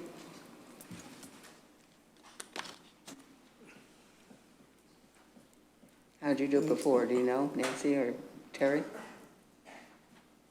I don't know. I'm not sure. We need a list of our volunteers, don't we? Who are our volunteers? I'm not sure if I know them all. Have to ask Jim. Would that be by us or be by? Jim Yeah, and by his the- staff. By the staff? Well, no, wait a minute. Because yeah, that staff would recommend, not us. Oh, I thought it said no. Yeah, right, that the staff would have. I see. No, but it says in the, in Article 2 here, the nominations are made at large by the commissioners. And the nominations are typically considered at a workshop meeting with formal notification and presentation scheduled for a regular BOC.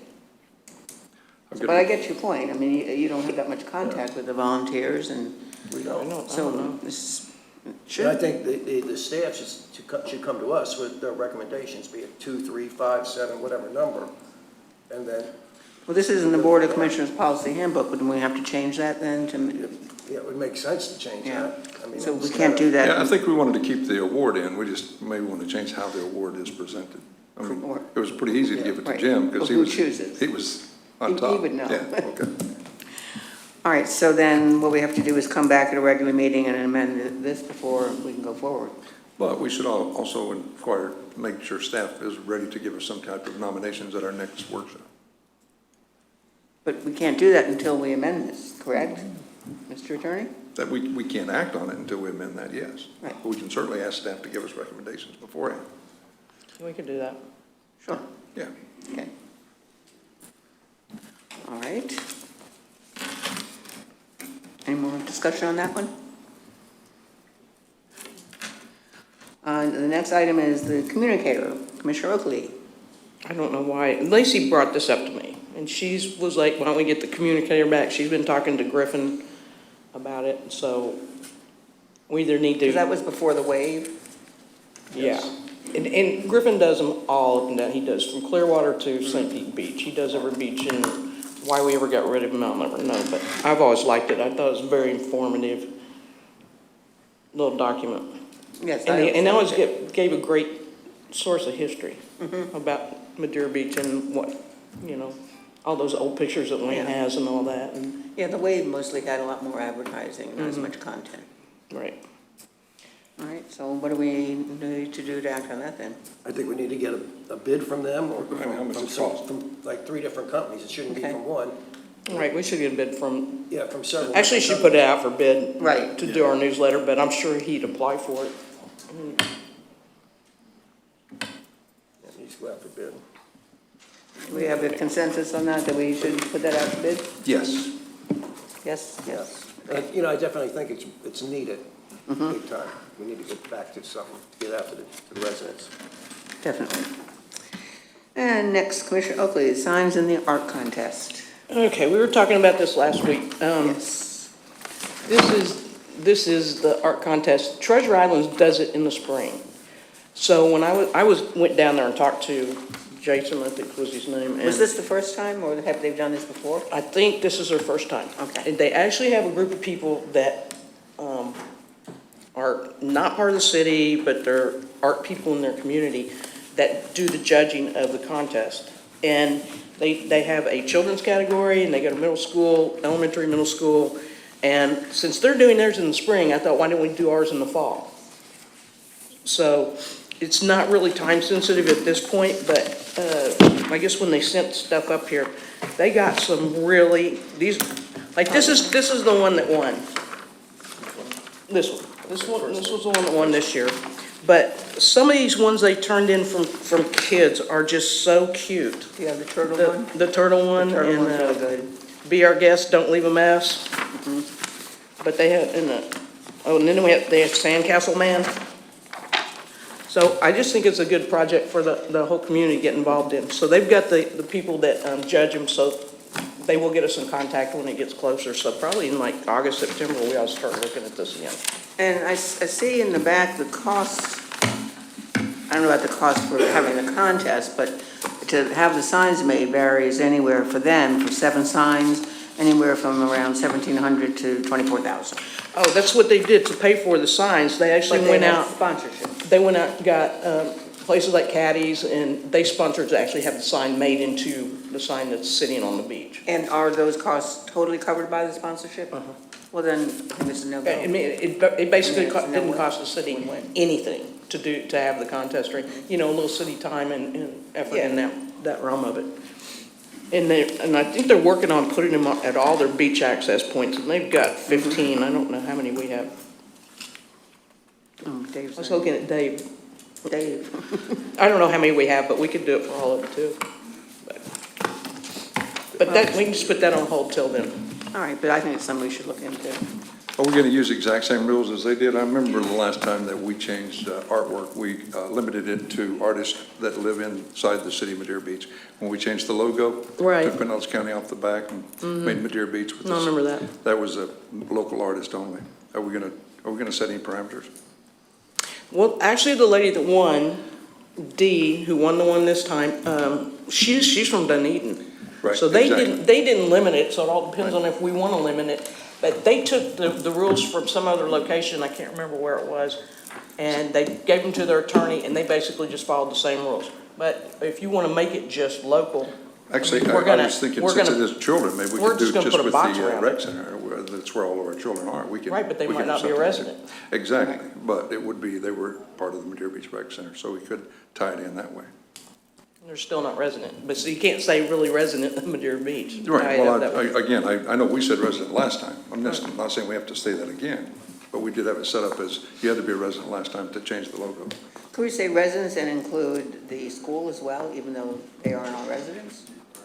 I wouldn't think so, The school's Madam part Mayor. of I Madeira think a Beach. resident would be somebody that lives actually in the city, on a 24-hour basis. Now, that being said, again, we don't have to go with just residents. We just need to set the parameters, all I'm saying. Whether we're gonna go with the rules that Treasure Island had set up or set our own rules.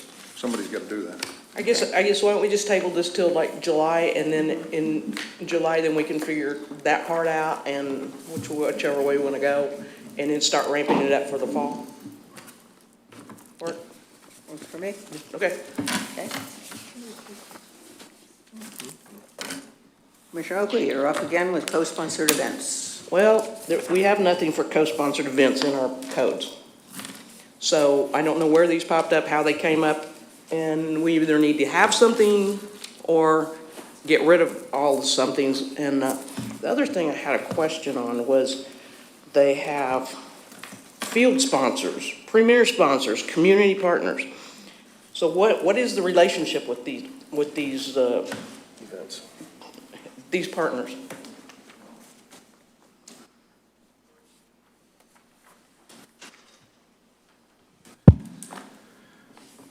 As far as the co-sponsored events, that's part of the, we've been working on collecting notes and thoughts, and we've been meeting with events teams throughout the county, trying to solidify how they've done them in the past, and we basically got an answer that it's different in every city.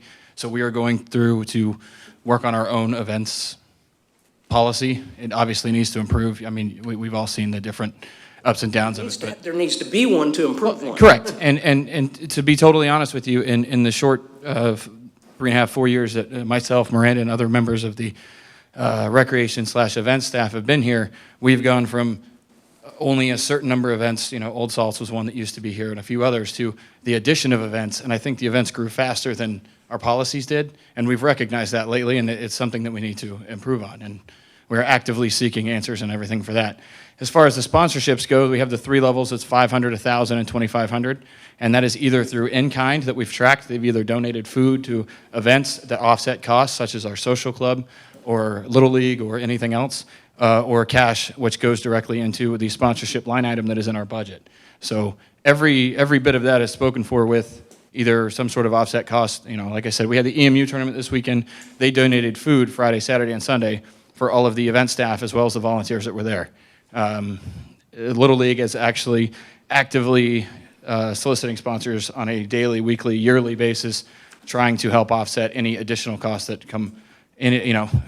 All of their costs are represented by the registration fees, but they go through to try to get these sponsorships in case we do have an emergency, something that happens on the field, whether a pipe burst or whatever else. We've got stuff budgeted for, but the sponsorships is just their way of elevating that to the next level. So this is just a level. This is different dollar levels in these. Yes, ma'am. These things. Okay, so we don't have anything for that either in our code. So I know you all are working on that. And all of this is not in the fee schedule. So okay. The fee schedule needs to be updated as well to reflect the levels of whatever gets agreed on in the whole yeah, absolutely. process. And as we came in, we were receiving donations just, hey, here's $500. I want to sponsor this T-ball team. Or okay, well then we developed the program, and that's the banners you see out there, the fields, and part of the discussions we'll have with Old Salts will be towards that as well. We envision a lot of anything that they can do to help offset any of these additional costs and close that perceived gap in the revenue with the recreation center is why we've done this. So right. yeah, and we'll absolutely work with that and get it going. Madam Mayor, if I may, on that particular topic, we did have a brief discussion at the staff level concerning these, and one of the things that we would like to do, and it's actually coming up in a future agenda item, is in the fee schedule to incorporate those components in there, whether it's a sponsorship level at $500 or $1,000 and those types of things, so we have some information so we can easily find it, as opposed to somebody saying, well, this year it's 500, next year it's 700. Those are things that should be approved legislatively by this board. Also, we want to look and make sure that we have the flexibility and the autonomy to negotiate, not necessarily the number, but what we're offering for that $500, because one time it may be a banner, the next time it may be, something on the website, etc. So we will bring forward kind of what the proposal, what the packages consist of, so you're comfortable with that. But also, when you look at the higher sponsorships and those kind of things, those are things that we need to have your blessing on to say, if someone's going to give us $25,000, they're not going to come and paint City Hall orange if they want to do that. There's certain parameters that we have to have. And then on the other side, making sure that there's it's done by, right now I believe that our fee code is done by resolution, and in most situations it's done by ordinance. So once it's memorialized in ordinance, it is the law, and there's no deviation from that unless it's done legislatively. And so we'd like to bring all the different fees and changes and all that, and memorialize it ideally in an actual fee ordinance, so someone can see it codified on the website and they can see what all our costs are. The co-sponsored event side, in my past experience, those are events that are brought to the board once a year and you approve all the events. So for instance, the events that Old Salts puts on, you may say, we're gonna co-sponsor those events, and in return for waiving fees or what have you, they're gonna give you, name you as a presenting sponsor. They're gonna give you the video production material that you can utilize for marketing purposes, all those different things. But we wanna be able to separate kind of your $500, $1,500 sponsorship versus your major co-sponsor events. So we can put together an event schedule and you can see exactly what's going on, and then you're approving those legislatively. They're not just popping up. So that's kind of our goal with both of those things. But we do have to work on incorporating that in some public policy. Okay, thank you. Jonathan, with the fees, you're just talking about putting them into an ordinance.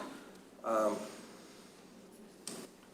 city had a problem. It's been, some of our fees were not updated until this thing since 1983, I was told.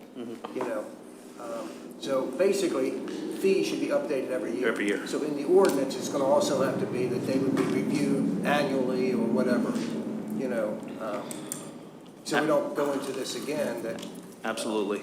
And that's one of the things that I had a conversation with the finance director today, that in my past experience, what we would do is a couple months before the actual budget process or budget is adopted, each department would get up and present their respective fees, if there's any variation of those fees, and then the board would ask any questions, and then from that point we'd move on to the next department. But that is something that we would bring to you every year and communicate if there is any variation, or if there's no variation, we'll keep it moving. But we do want to bring that to you every year because things change, costs for services change, and we want to make sure that we're not subsidizing one program versus the next, but you're also aware of what the costs are, and it's easily accessible for the residents. They can go and see the fee ordinance and see what all the costs are. Okay, that was just my concern. Like I said, some of them had not been updated like forever, it seemed like, and I didn't want to fall into that hole again. And there's probably things in there that we don't even charge for that are not even in existence anymore, so it's a lot of cleanup that we'll need to do as well. Any more discussion? Next, we have the noise ordinance review. Commissioner Oakley? I did not do that. I think you did it. But I think it all went back to the issue that we all had with the block party. And the noise from the Reddingtons and Seminole and everywhere else. And I just don't think it's a good thing to have on Madeira Way and to block the street off for all weekend. Well, first of all, the noise ordinance says basically it just should be limited to loud, shall not have loud and raucous noise. And I mean, that's a pretty broad definition. Who? He said it was Oh, I thought he was loud and raucous. Did you heard it too? I heard a little bit. Yeah. Madam Mayor, I would say the noise ordinance hasn't been looked at since 1983. There's been a lot of Supreme Court opinions. It probably needs to be cleaned up. My concern is whether the ordinance as written has problems with, they call void for vagueness or unbridled discretion. For the common lingo, is it too subjective? Is loud and raucous in the ear of the beholder. One person's loud and raucous may not be another person. So typically what the ordinances have done now, the modern noise ordinances have two components, the nuisance-based and then a decibel-based. And they serve different purposes. So we could look into that and update the noise ordinance and bring something back. It seems like you should at least have a decibel level that's, you can't go any higher than.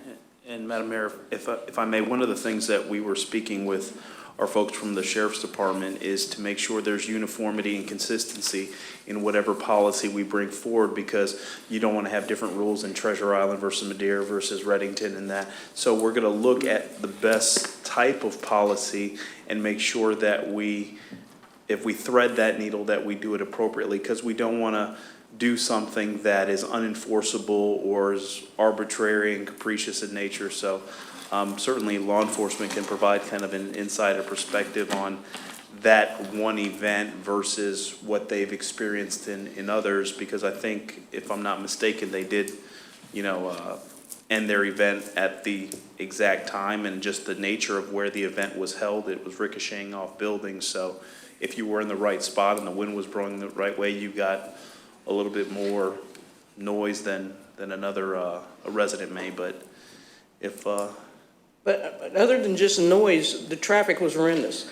And this is where I'm hearing it from a lot of people that told me it took them 25 minutes to get home from Publix. Yeah. Just to get through this corridor of 150th, basically. So we had that issue. We had a discussion today at the staff level concerning the closure of that roadway, and we have some concerns with respect to doing that in the future. You will be getting something from staff kind of outlining what some of our concerns are on that. So that would probably be coming, I would say, in the next couple of days, but we did discuss it today at our executive team meeting. Nice. Just real quick. How many complaints did you get? I didn't go to the event, I didn't see it, I just heard some after the fact about the noise level, but I mean, just, there's some exceptions within the noise code that, and it says that permitted events, special events that are signed off by the city or the city manager are permitted within that certain time frame. So I believe they had all the permits that they needed, so it was just, and I wasn't there to measure the decibels, I don't know if anybody had, so, but I believe they were within their permit, and I believe it was loud though. I heard people, it was carrying in the wind. So, but I think they were within their permitted event. Right. So for that, and that's all I wanted to say. There are some exceptions to the noise. So, and that's all. Thank you. So what you guys are saying over there, the attorney and the city manager, we need to update this ordinance, correct?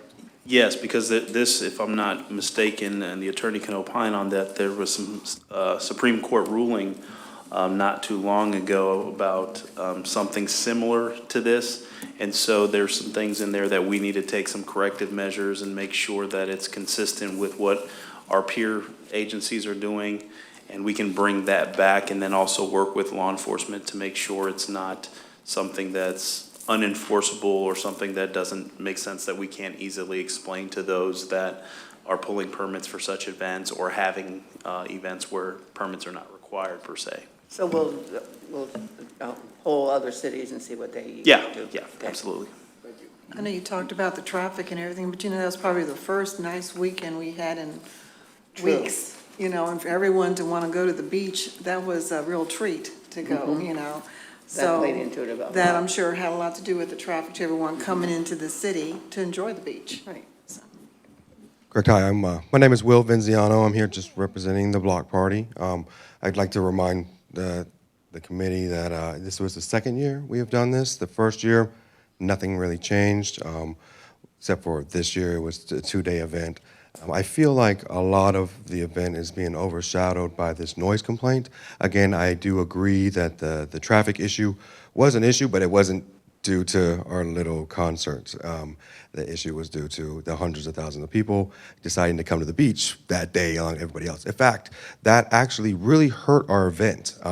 The beachgoers came quickly and early. So a lot of the free open parking that we had available for our goers, they weren't even able to get parking. But I do think we overshadowed it by this, it's in the papers and all that stuff. But we really missed that. This was a local event. This was for local businesses, local artists, local musicians, local vendors, and we had 5 nonprofit organizations, 3 of which had to do with veterans, and 2 of which was to do with coastal, and one was a scuba diving.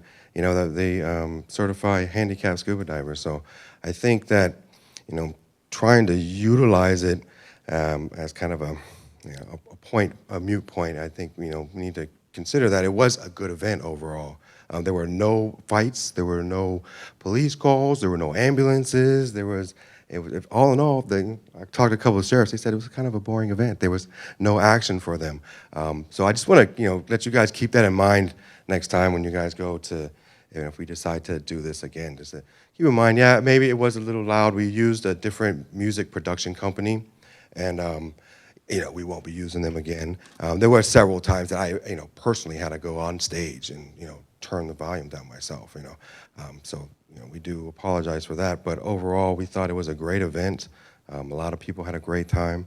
All of our nonprofits were happy, and I just wanted to, say that publicly to let you guys know on the other side of the story. I have a question for you. Yes, sir. Because most of the people that talked to me were complaining, like they said, about the traffic. And like Nancy said, it was a nice weekend, everybody was going to the beach.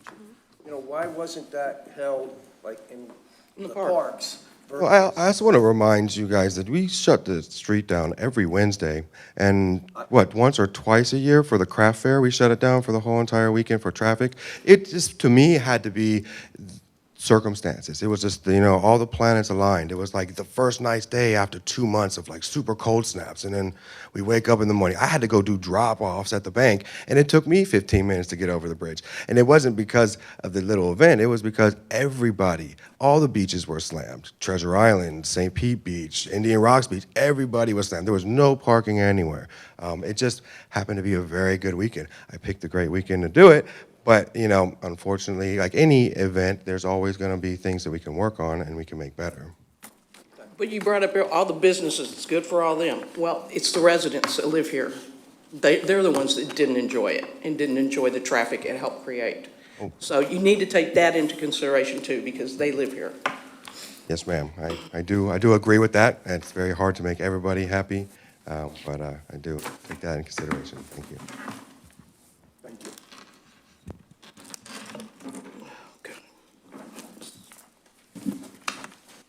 Just quickly, Madam Mayor, just want to interject that, I've been here 10 years, and I know that we've looked at that noise ordinance at least once, because I believe we put that raunchous in there, as opposed to, it wasn't even in there. So I don't mean to disagree with our city attorney. This might but I be an guarantee old, you, an I've old done it since I've copy of been on one this of them dais. that didn't get updated yet or something. Okay. But I remember we went through this for Absolutely. weeks doing it. It was the Bamboo Beer Garden, and we had our deputies go with the decimals because that was a more accurate reading. Because as well as I do, Guy Gatelli came up here several meetings and says, I live back here, it's too loud. We moved the band in the beer garden. We moved a lot of things around to get that noise level down in Johns Pass. And so I'm just trying to defend our commission. We don't let things slide from 1983. Well, I also want to say that I've gotten in the past week a couple of emails from people complaining about the brown boxer. And one of them in particular said it's been going on for some time. It'll be fine, and then all of a sudden the noise level gets too loud. So that's why if we tighten this up, it'll be easier for the deputies to enforce it. And Madam Mayor, I agree, but some evenings at my house, I can hear the band from Treasure Island. It's Right. atmospheric. I know. It bounces off the water sometimes. It's just out of the business owner's control sometimes. But I guarantee you, it sounds like they're in my It's backyard which way sometimes. the wind's blowing. Right. Yeah. Go ahead, sorry. And the commissioner may be right. I was just taking 1983, at the bottom of each section of this noise ordinance in the code, it says 1983. There may be other sections in the code, and there may be specifics for specific projects, or maybe for alcoholic beverage service. So I will take a look through the whole code and see what else we have.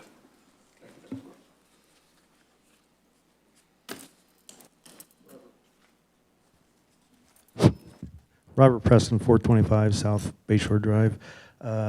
2 items.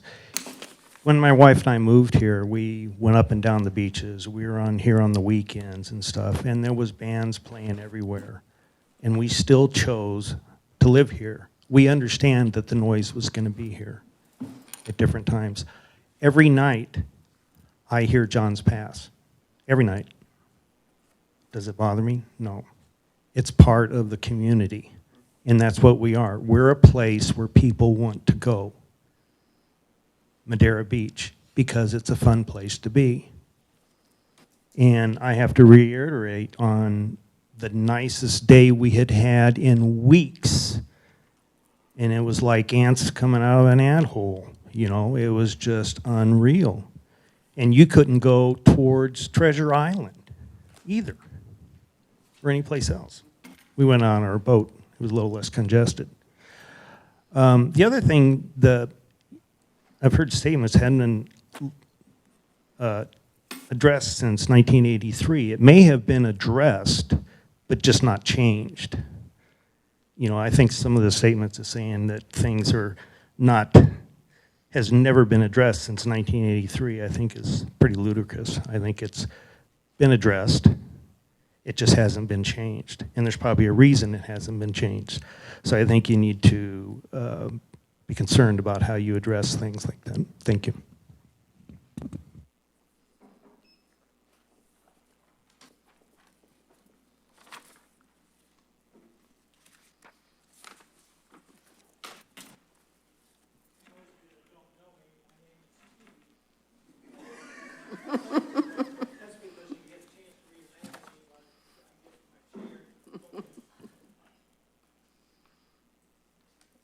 I think you're getting faster.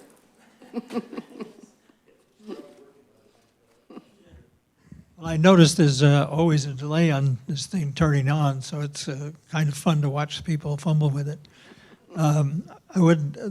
My name is Reese Noren, by the way, and I live at 363 Medallion Boulevard, which is right across from the athletic field. And I enjoy just about everything we've ever had there. I also am on the board of directors for the condominium complex. And if you think you hear noise complaints, they all come to me. They don't bother me. I love the music. I wish they'd play my music and more than that. But I get it from the Legion as well as, of course, I'm right next to the stadium. I think I'm the closest resident to the stadium. And the Ferris wheel, by the way. The Ferris wheel I was very fond of. It was 40 feet from my front door and it was 97 feet high. And they gave us free rides. The barbecue people I also liked, although a lot of other people complained about it, but the barbecue people were very good people and they gave me free barbecue. So, on the block party, I have lived several years in Europe. I've spent many, many months in China, Japan, the Philippines, all around the world, and I have seen block parties everywhere. Every town that I've ever lived in, every major city. I was born 7 miles from New York City, and the block parties are done there.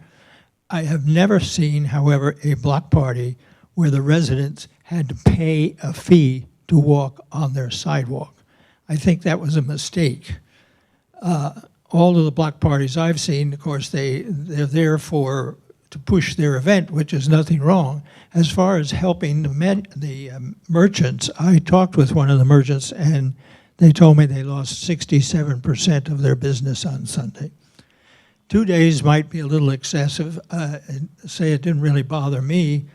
The only thing that bothered me was my wife is young and she went to walk the sidewalk to see what was going on. And they told her she couldn't get there without paying $25. Now, my wife is 80, so she's young. I'm old. If they'd have told me that, they might have gotten some pushback. But I'm not. I'd really rather make love than war. So, and by the way, welcome to paradise. The wife and I discovered it in 1985, so I'm a newcomer. But there are some minefields in paradise, so if I also have a military background. If you would like some guidance around the minefields, I'll be glad to help you. Thank you very much. Thank you. Yes, Bill.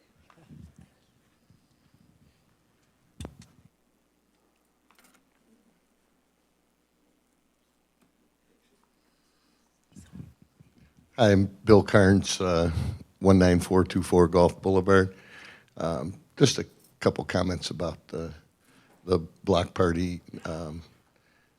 Number one, I know they had to spend like $9,000 building this temporary stage to be up there. I think the city invested quite a bit of money into the stage here at Rock Park. I know Rock Park, our family's foundation, paid for 50% of that, and I just think that's certainly a more appropriate place to hold an event like that, and it would have brought revenue into the city to pay for the rental of that field, and it would have ended up saving the organization that put that on some money. Like Nancy Oakley said, the wind plays a lot to do with it, you know, whatever way the wind's blowing, that's where the sound's coming from. But certainly to hold something like that at the stage here would be a much more appropriate place. I think, John, you commented on that, and I think that would be a better place. My tenants along Madeira Way, some were pleased with the additional business that was brought in, but I think overall most of it didn't have a positive impact on those businesses there because of what John said and Reese said. You know, people had to pay to get on the walk. So I think there's a better way to do it, and I'm confident that you all will figure that out. I thank you very much.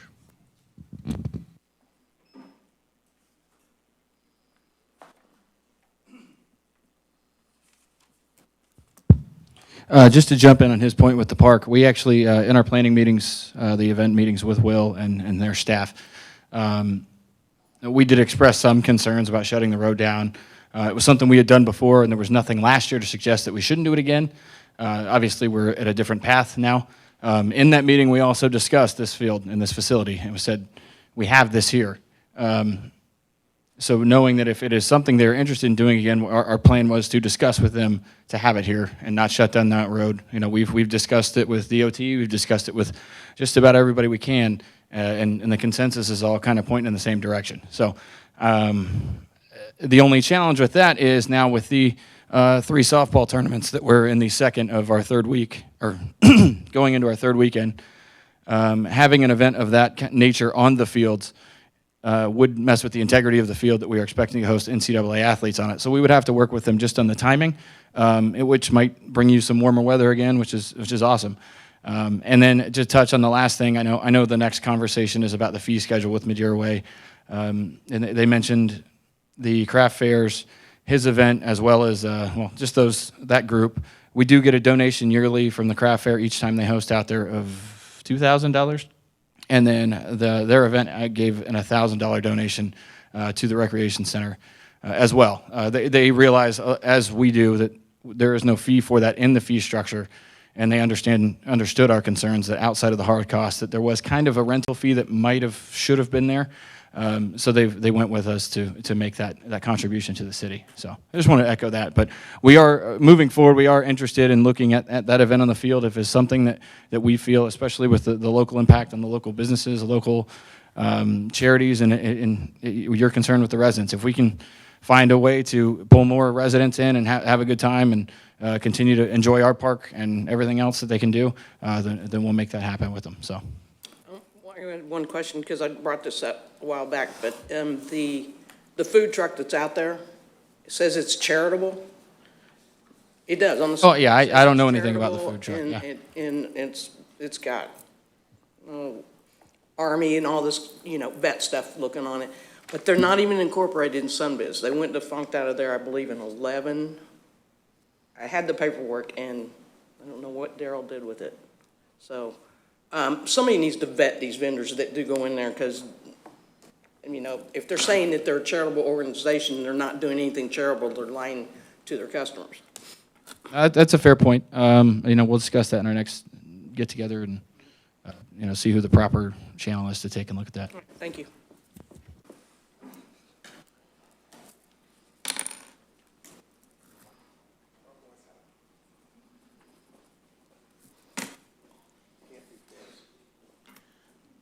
Can't go twice.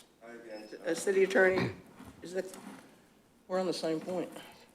he can't speak twice, can he, on the same issue?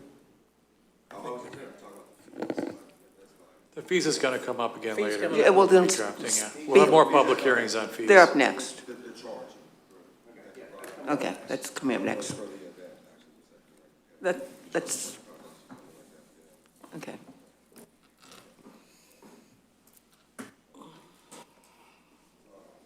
Anyone else on this subject? All right, so next we have updating of the fee schedule. Okay. Here's the one, Jay. It's not on the fee schedule. Madeira Way's not. So that was one of my first issues with it.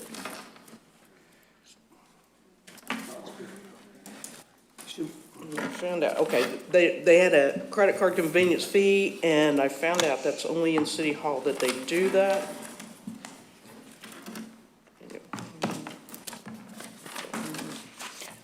I did see in here that the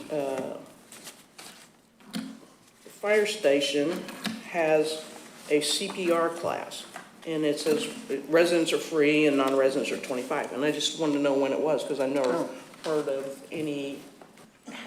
heard of that happening, and I thought people might want to know about it.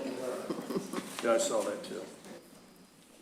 The CPR class just started recently, right? No, we've always done it.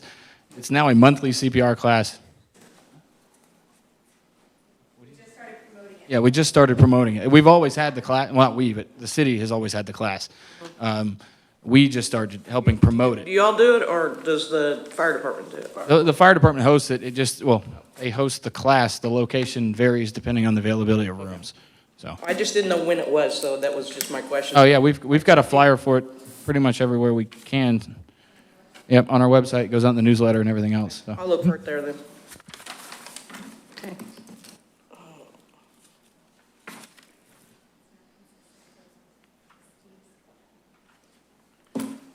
So we've always given city employees free after-school and summer camp programs? Is that just a norm? Basically, it's free all the way through there for city employees for everything, yeah. And I don't know if it's the norm. Still not. It was on there. Can you answer that?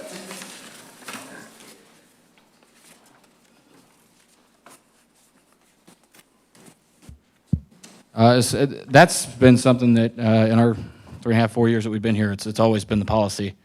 It really affects, at most, I don't think we've ever had more than 3 at one time.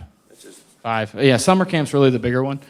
But yeah, it's something that's always been in there. If it's something you want to discuss, you can discuss it. I don't. It's just something that's always been in there. We didn't bring it up for any reason other than it's there. So. Where would that be, other than the fee schedule?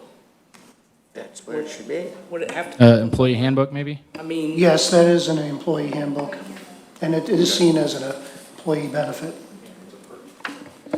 And to be honest, I mean, prior to more recently, it hasn't really affected that many people. I mean, at some point we had 0. But, I mean, there's not too many with kids in our school-aged window. A lot of us have younger children that aren't school-aged. You know, we start at kindergarten, and others have graduated. So there's just a big gap there. Madam Mayor, if I may, Director Pierce, is the employees, are they taxed on that benefit? Because that is a benefit that has monetary value. And so I would assume that there is some type of cost associated with that as far as tax that is considered a fringe benefit. And is that something that we're making sure is? I'll check with Karen about that and get back to you. Okay. I hadn't thought of that part. Does that fall in with, I mean, isn't childcare tax deductible as well? So isn't there kind of like a... It is tax deductible, but we as an agency would have to, the taxes would have to be paid and then they would remit it back, you know, the feds. Yeah, we track all that stuff, so any value would be easy to... Okay, and then, I had an issue with this, with the setup and breakdown for someone that rents one of the rooms.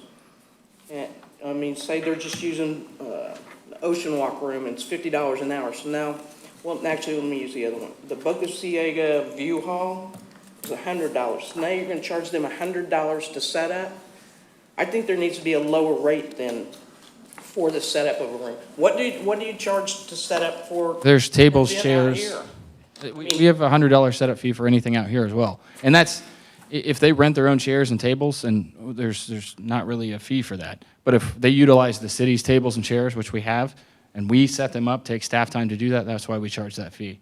And the difference between Boca Ciega and the person is setting up, if the person is setting up, they shouldn't be charged.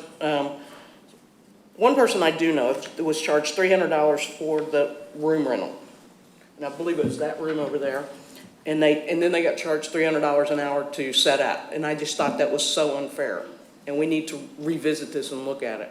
I think what I see what you're getting at is if they're charged that hourly rate to set it up, well, if I rent this room for 4 hours and I want my event to run 4 hours, there's got to be time to set up. The room has to be reserved. I understand that, but yeah. what I'm saying is charging them the same hourly rate to set up is kind of overkill. Well, and then we start, well, That's why I'm bringing it up, so that we can look at that and put, maybe it is just $50 to do a setup, if they're doing it themselves, and it's not involving staff time or any of that. well, I'll tell you the reason we have that now is there is the hourly rate for the room. If they go all, 2 of those hours I was setting up, but then we monitor that one of those hours they were actually having their event. We can't, the delineation between whether they're setting up or having the event or. How long do you want your event? 4 hours. Do you need a setup time? Yeah, I need an hour, I need a half hour, whatever. I mean, you could just ask them. Okay. I just think it's kind of gouging somebody, saying you're going to charge them $300 an hour for a room and then charge them $300 for their setup. I just don't agree with that. Madam Mayor, if I may, one of the things that staff can do when we do bring this back to take formal action, we can easily survey other government entities that have similar facilities that they deal with these types of situations and see if there's consistency with our policy. And then if, we bring options that the board does not necessarily want to move forward with, then certainly we can make any modifications and changes, but at least we can give you an apples to apples comparison as to what other competitors are doing when you're renting hall space, et cetera. Okay, that'd be great. Thank you. Good idea. This is another question for you. How many times have you walked out there and charged somebody $3 to be on the basketball court or the tennis court? That's only to reserve it. If they say, hey, I want the court for myself, by myself, then we'll do it. It is pretty tedious, to be completely honest. It's just in there because So this is just to make a reservation? it's in there as an option, yes, ma'am. Well, Same with the tennis courts. Okay, we need to update this to reflect that, because it just says, basketball court, hourly resident rate by facility. It says softball field, $20. So $20 an hour. Yeah, I can understand the And confusion. then it says basketball court, $3. So it's not saying anything about a reservation, it's saying it costs $3 an Yeah, hour to go those play are just the tennis. rental rates. The rest, it's first come, first serve on a daily basis as far as everything else goes. I just like to see this cleaned up, so we're not thinking that you guys are out there getting $3 for. No, we don't, we've got better things to I know you do. have time to do that. No, but ma'am. It's not clear to me. Okay. And I have no more stickies. Yeah.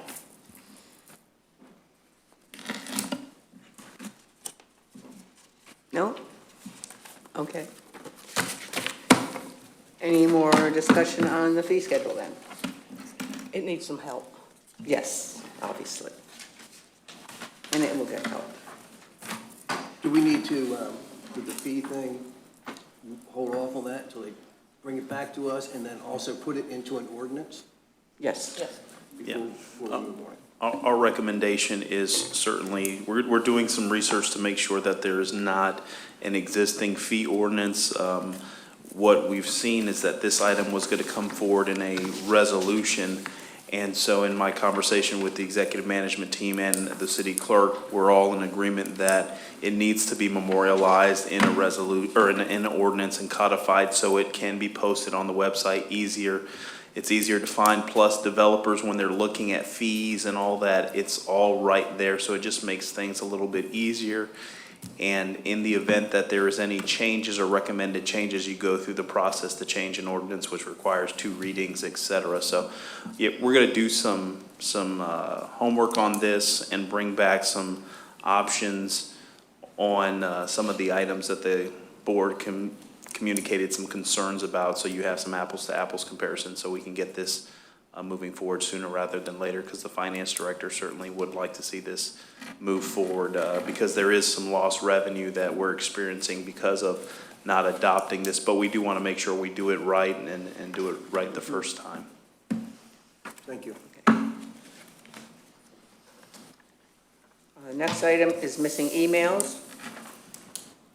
Basically on this, I was told by different people who work here that whole batches of emails are just missing.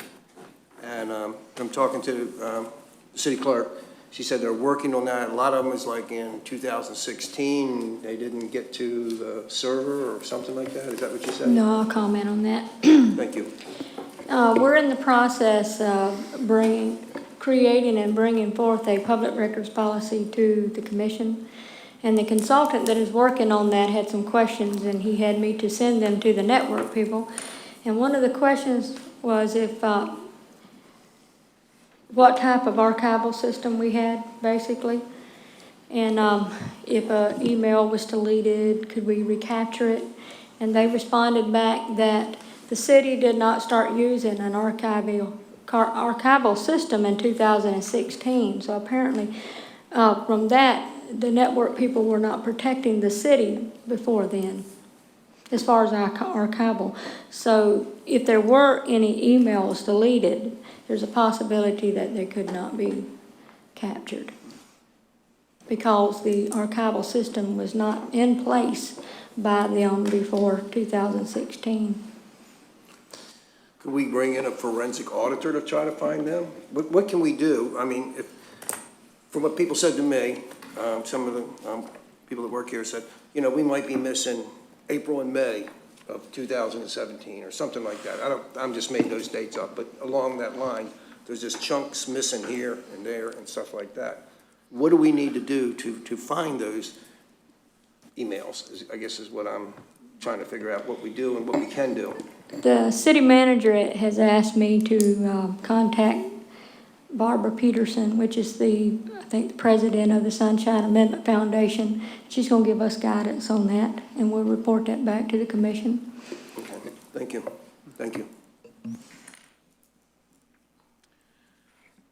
Next, we have the Coast Guard Auxiliary, Director Marsicano.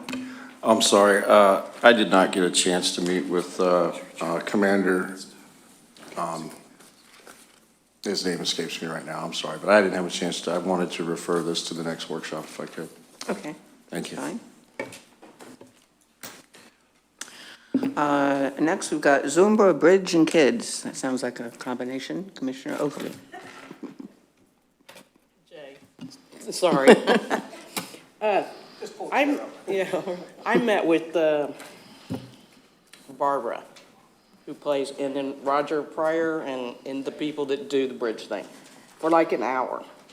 And somehow the Zumba is encroaching on the starting of the bridge time, which affects them at the end when the kids come after school. And somewhere we need to figure out how we can get that alleviated. Okay.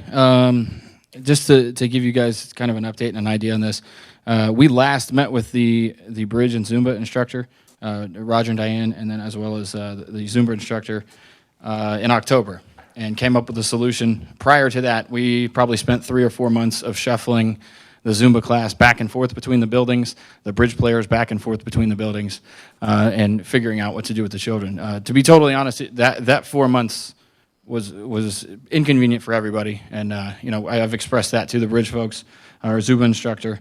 But as far as that goes, the reason we utilize this room is based on the season with everybody in town.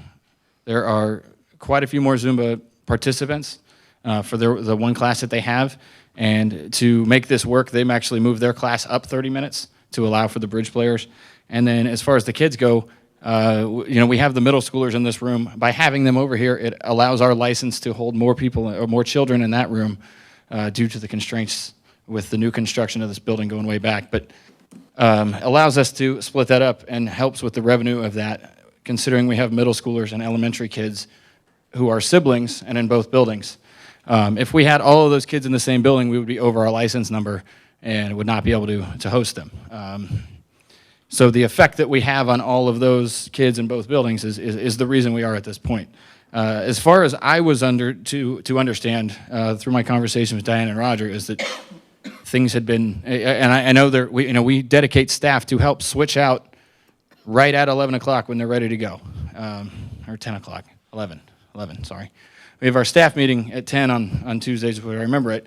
So right at 11, I'm either running out of our staff meeting to meet my staff to help set up the tables and the chairs and everything else so they can get in that room.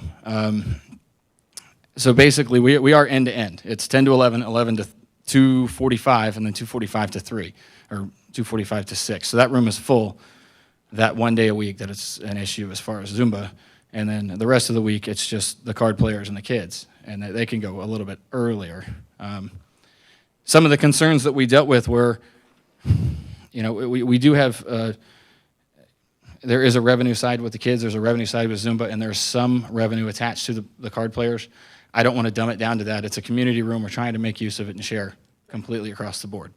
So if I need to meet with them again, I can. I just thought for the past 4 months, without any sort of word that we were okay. There is the one or two that come in and yell at Jim occasionally, but that's just, and that's everybody. That's the Zumba players and the card players. But Obviously not, because they called me, so maybe it would be a good thing for you to meet with them again.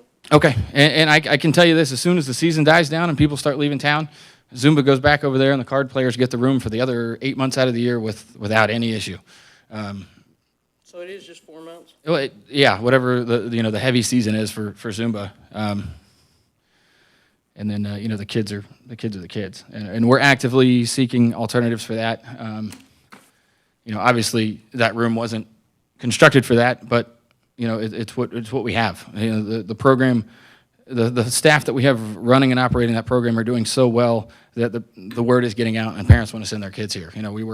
We were barely at 20 kids in Old City Hall during the crossover, and now we have 60 to 70 kids a day with almost 150 registered. So there's a lot of kids whose parents are expecting us or counting on us to look after their children if they need somewhere after school. So what are some of the alternatives that you're looking at? For the time being, it's that. Summer camp, once summer camp goes away, or once school is out and summer camp is here, the kids are down there for the 3 months of summer. And outside of that, we've got to look at, other locations. Is there something else we can do? Or the very last thing we want to do is to downsize the program, and that would be the only way to fit them only in that building. Well, that's what I was going to say. I know you don't want to do that, and it brings in some revenue, et cetera, but it seems like it should be limited to the rec center. And having the kids out here on the deck playing seems like a liability as well. And that's something we have dealt with. They may be out there sometimes, but there's kids in that room right now. Nobody on the deck except for that random gentleman. And we now escort up and down. They go to the fields. They go play on the basketball court. Living in Florida, the closer we get to the summer, and when we come back into school this summer, a shaded area is a concern. It's part of the license too, which is why we have those shades out there, and that's why we have these indoor facilities. If anybody's been down to the rec center, as Mr. Evans kind of politely pointed out, it's a building that wasn't necessarily researched well as far as hosting children. When it was built, we were at 15 square foot per child. That was the licensed requirement. Sometime in the process between moving from that building down to Old City Hall and then back, the license lapsed and then was renewed at 25 per square feet. So the building was built for 15 square feet and now operates at 25 square feet per child, which immediately shrinks the program. If we were still at 15, we would have all those kids in that building. It wouldn't be a problem. So we're gonna look at the budget, look at what we can do, and maybe there's an alternative that we can seek to make this work. But I don't want to inconvenience anybody, and I understand there is a need for that room to be utilized for bridge and other events. But as far as outside of that, with the exception of the 1 hour that they might cross over, it would sit empty 5 days a week from 3 o'clock to 6 o'clock every day. And now we're bringing in, sorry? There's also the concern of the damage done by the children. Okay. Yeah. It's a room utilized by a lot of people. I know they're kids, you can't, Well, yeah. So. Madam Mayor, we've briefly talked. I've had an opportunity to go over the to the recreation center and having a recreation background and seeing some of the challenges that we have in that facility, considering the types of activities that young people want to play nowadays, and especially in weather that it gets hot pretty quick. Staff and I have briefly talked about some options that, as we sit down and prepare for fiscal year 2019 and what the budget looks like, to look at some other options that would be able to accommodate all our programs, and even looking at offering some additional programs, because we've even heard some interest about utilizing some gym space as far as workout equipment for our residents. And so we're thinking about how can we be able to accommodate that, but we're going to research some options and make sure we bring something back for you to consider as part of the fiscal year 2019 budget, to be able to, I think, if everything works out, can accommodate what we're trying to accommodate here and make sure that our recreation offering is all inclusive and addresses the needs of the community, but also doesn't provide inconveniences for some of our longstanding partners that we have. So staff is looking at that. We had a conversation about that. I've seen the facility. So there's some ideas that we've got kicking around, and we'll bring that back to the board. Okay, very good. Thank you. And next we have Director Marsicano, Public Works Department on the island. Yes, ma'am, Madam Mayor, Commission. We have talked about this. Commissioner Lister brought it up at the last workshop meeting.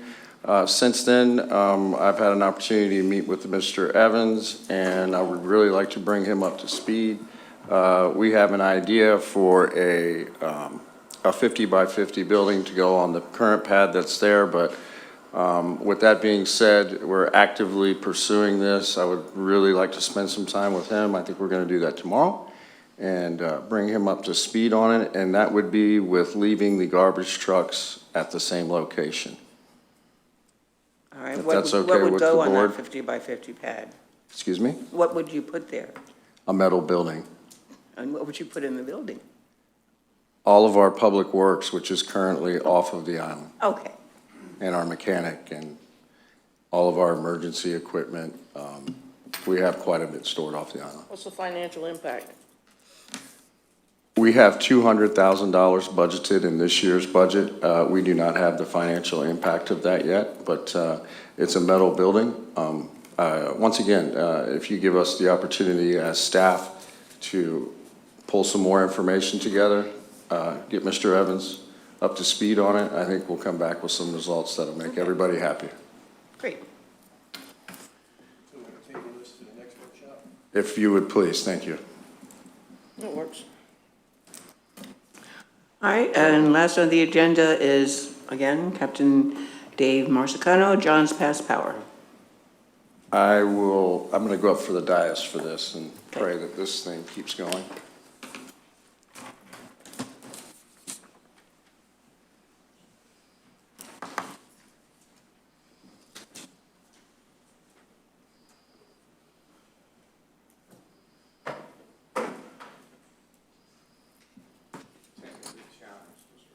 Just a little bit.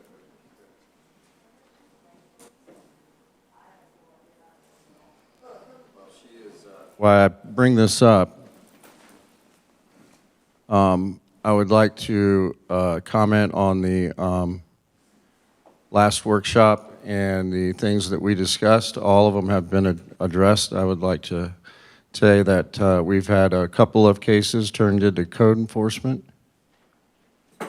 and those are being handled properly.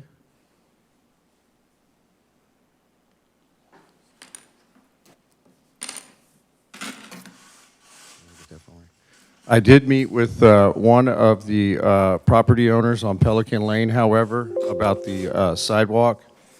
They are not willing to give up their parking that we do have right away, but they were very much against it. I was under the impression that I already had a survey of that area, but I indeed do not. And my question for the commission is, do we want to continue to pursue the sidewalk on Pelican Lane?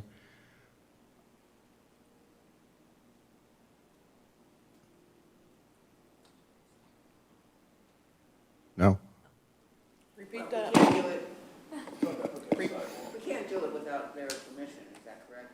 Yes, no, we cannot. And actually, if that's another thing, if you give me some time to drive Mr. Evans down there, I'd like for him to look at it, and we'll come back on the sidewalk at the next meeting. Okay. That's okay. Nathan is here with Gulf to Bay Docks. And what we're going to talk about today is the boardwalk. The boardwalk is the largest waterfront attraction on the west coast of Florida that is free.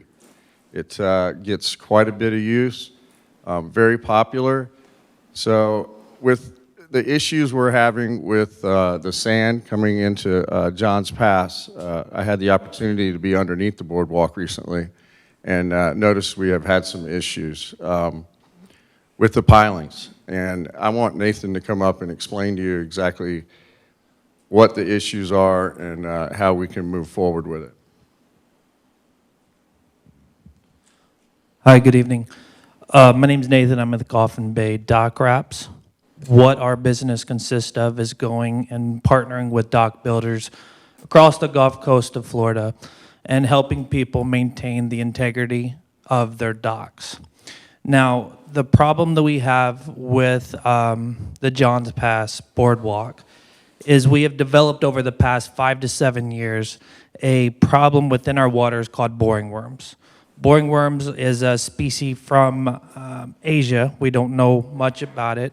There are studies going on at USF and different organizations trying to figure out more information about these worms. But what we do know is they've found their way to the west coast of Florida over the past 5 to 7 years.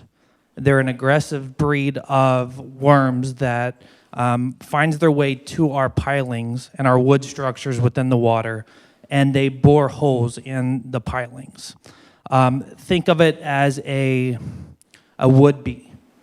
When you see these holes inside of the wood structures of houses, literally the worms do the exact same thing.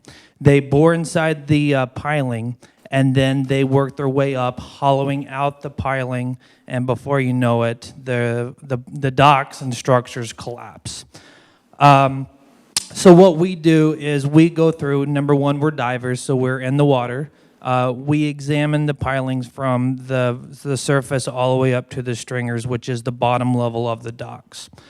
We were invited out to Johns Pass to inspect the pilings, and walking throughout, and some of it was underwater, some of it was obviously just sand surface that we were able to visually inspect without going under.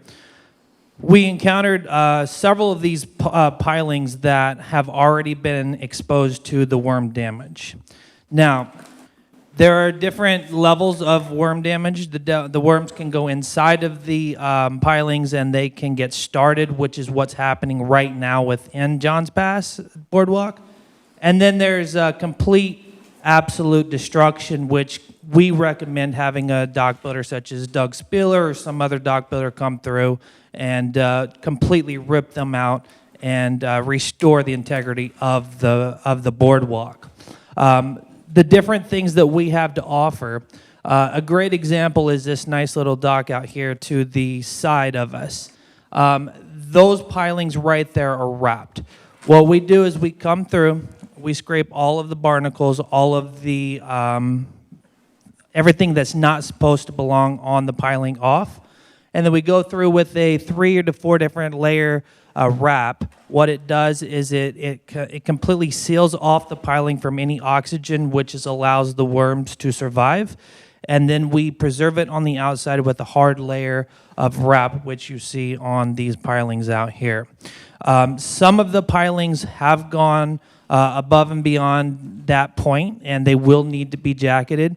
If you've paid any attention, which my guess is you've been paying more attention to the hut and what's on top of the boardwalk instead of what's below it. But underneath the boardwalk now, there are already jackets that have supported many of the pilings. What happened, and I'm not sure, Mr. Dave here can probably give you exact numbers and times, but at some point in time along the way, an individual has come through, they wrap the pilings with a fiberglass form, and they've already cemented several of the pilings. And you can look on the map, and there's several different pages. I believe there's 3 or 4 different pages for this diagram. The amount of pilings that's already been concreted in. The light purple, as you see, have already been maintained, and they are good to go. The different levels of these, if you look at the very top, there is a dark blue, purplish color up there at the very top. What that suggests is us coming through. The worms have already attacked the pilings, and they are in need of attention. The light green, which you see several throughout the different things, that is the jacket process that I speak of, and it is us coming through, again, stripping the piling with all of the debris, and then wrapping them. The red pilings and the red ones that I personally was out here, the red ones are not the main structurally supportive pilings. These are different pilings along the way. As I shared with him when we inspected the boardwalk is completely secure. There is no threat. We would actually not be able to allow it to go on if we felt there was a threat to any pilings busting and the boardwalk collapsing. Let me say that first and foremost. The integrity of the boardwalk is completely sound and will be sound for a while unless it's not treated. If it's not treated, then you will turn into structural issues. The pilings will start to disintegrate, and then you will have a massive catastrophe on your hands. So if you continue to look through, you'll see a lot of the light purple and a lot of the dark purple amongst the things. This is all work that can be done while the boardwalk is in complete operation. We come through, we do all of our work underneath the boardwalk. There would be no need to shut anything down and interrupt any of the businesses going on top of the boardwalk.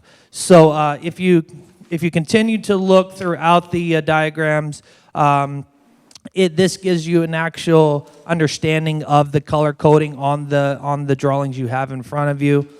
It breaks it down into what we're looking for. The worms actually, as I said, they bore holes inside of the pilings. When you first start looking and when the worms start aggressing the pilings, it looks like a pencil hole. That's the best way to think of it. Think of it the size of a pencil hole, and there are holes all inside of it.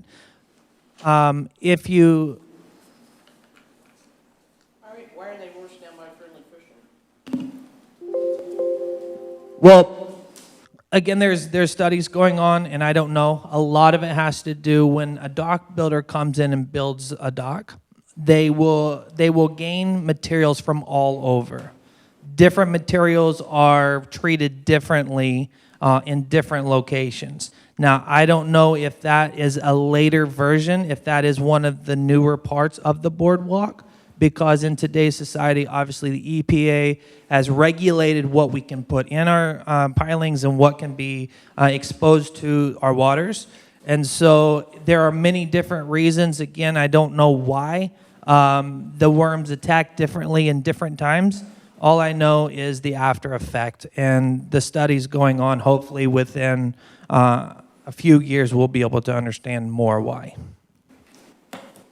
I'd like just to continue on with Nathan and Micah Thompson, who's the owner of Gulf and Bay Dock Wraps, were nice enough to put this together for us. What you do see on the front is a cost. This would be something that would have to be obviously it would have to go out to an RFP.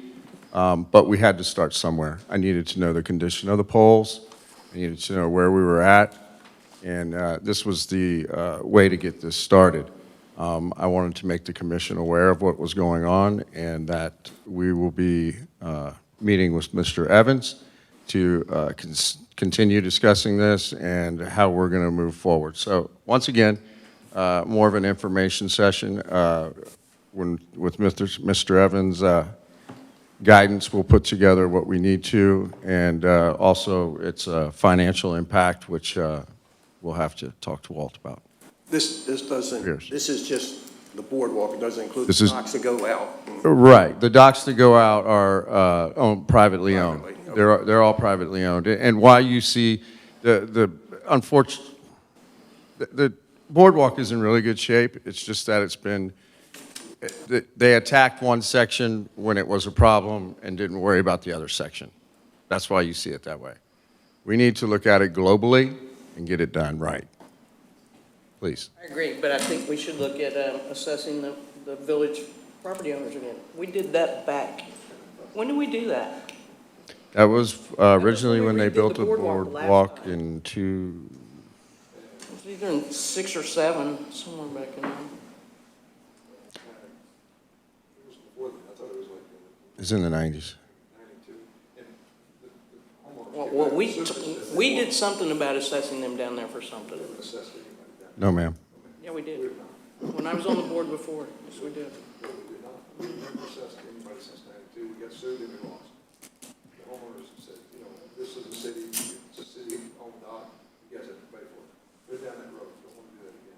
Don't assess anybody. Boardwalk makes We did. a ton of money. We're going to meet with Mr. Evans and Mr. Pierce, and we'll figure out a good way to get this accomplished and in a timely fashion.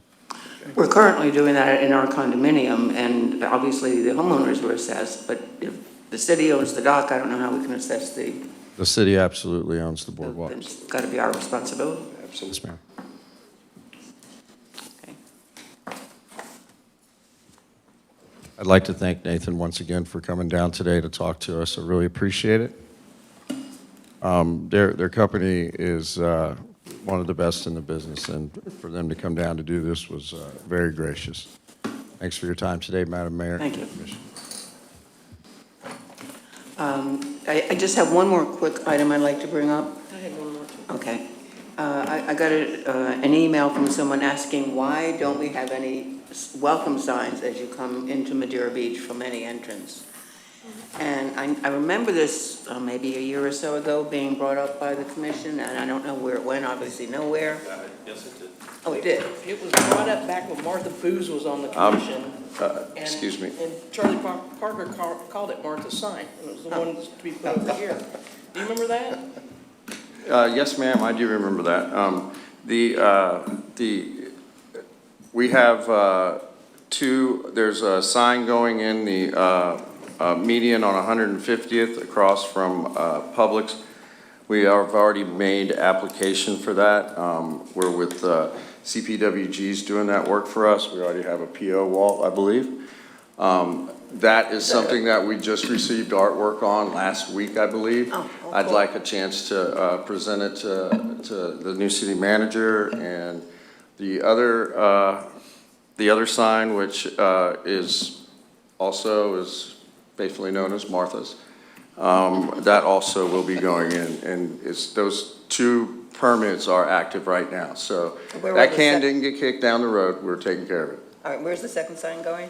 There's one going across from Publix. From Publix. Or not, yeah, in the median. And then the second one will be right at 155th. When you're coming down Madeira Beach, it will be on the east side of the road. I don't have any right-of-way on the west side in order to make that happen, but we'll put a sign similar or not similar, depending on what everybody decides, to Reddington when you go that way.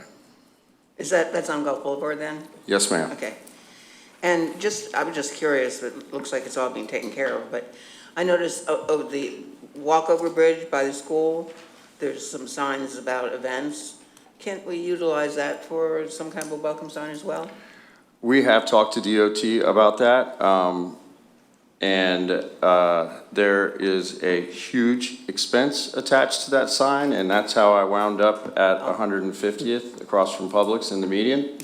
DOT was open to conversation about that, but after reviewing the cost of the sign, we decided to go with the location there at Publix. Okay, great. I'm glad you know it's in the works. Yes, yes, ma'am. Yes, ma'am. Okay, I would like to, Corey, could you come up, please? I would like to get a monthly report from the police department as to number of calls, what type, We used to get one a long time ago, and it's just to keep us updated on what's going on in the crime world, I guess.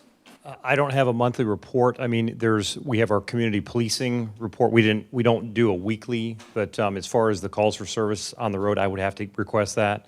And then I could give you a copy of it, though. I mean, you want? I'd like to see you come up and give us a report, like once a month or something. Yeah, I mean, it Always just, here. what have we had going on there? Specific calls I haven't been to, I can just see what's come across, but I'm going to have to get back with you with a monthly report. So do you want just an email, or you want me to come up during the meetings? Get back with us at the Okay. next workshop. And Yeah, are you looking for anything specific, or just? It's just, we used to just get a report of what has been going on in the city, especially when Lane was doing The short-term rental? No, not the short-term, the drug places and. Oh, and, right. It was more of just to see how things are progressing. Are they Right. getting worse, getting better? Is there certain times of year?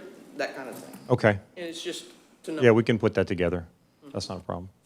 I would appreciate it. Okay.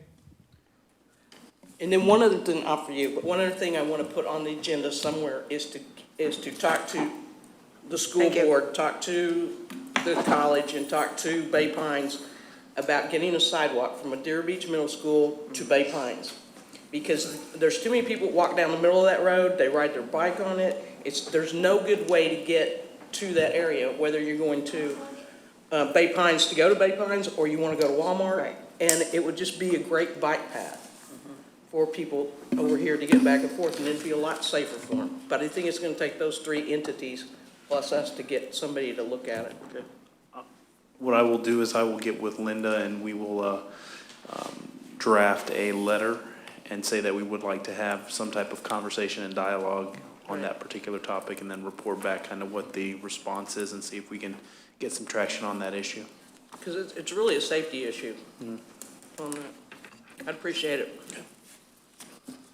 All right, does anybody have any other topics? Yeah, I have one thing. I'd like to ask the finance director at the next meeting if he would give us a breakdown on what came in from the Seafood Festival and did it cost us, with generators, trash pickup, lost revenue from the 4 parking lots, and stuff like that.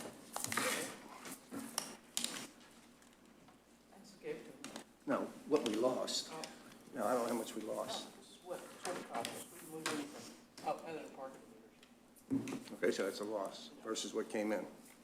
Okay. You want that at the next? Yes, please. Regular? Can you share that with all of us? Okay. Yes, we certainly will. Anything else? Looks like you're ready. All right, what time is it? The meeting is adjourned at 4:35.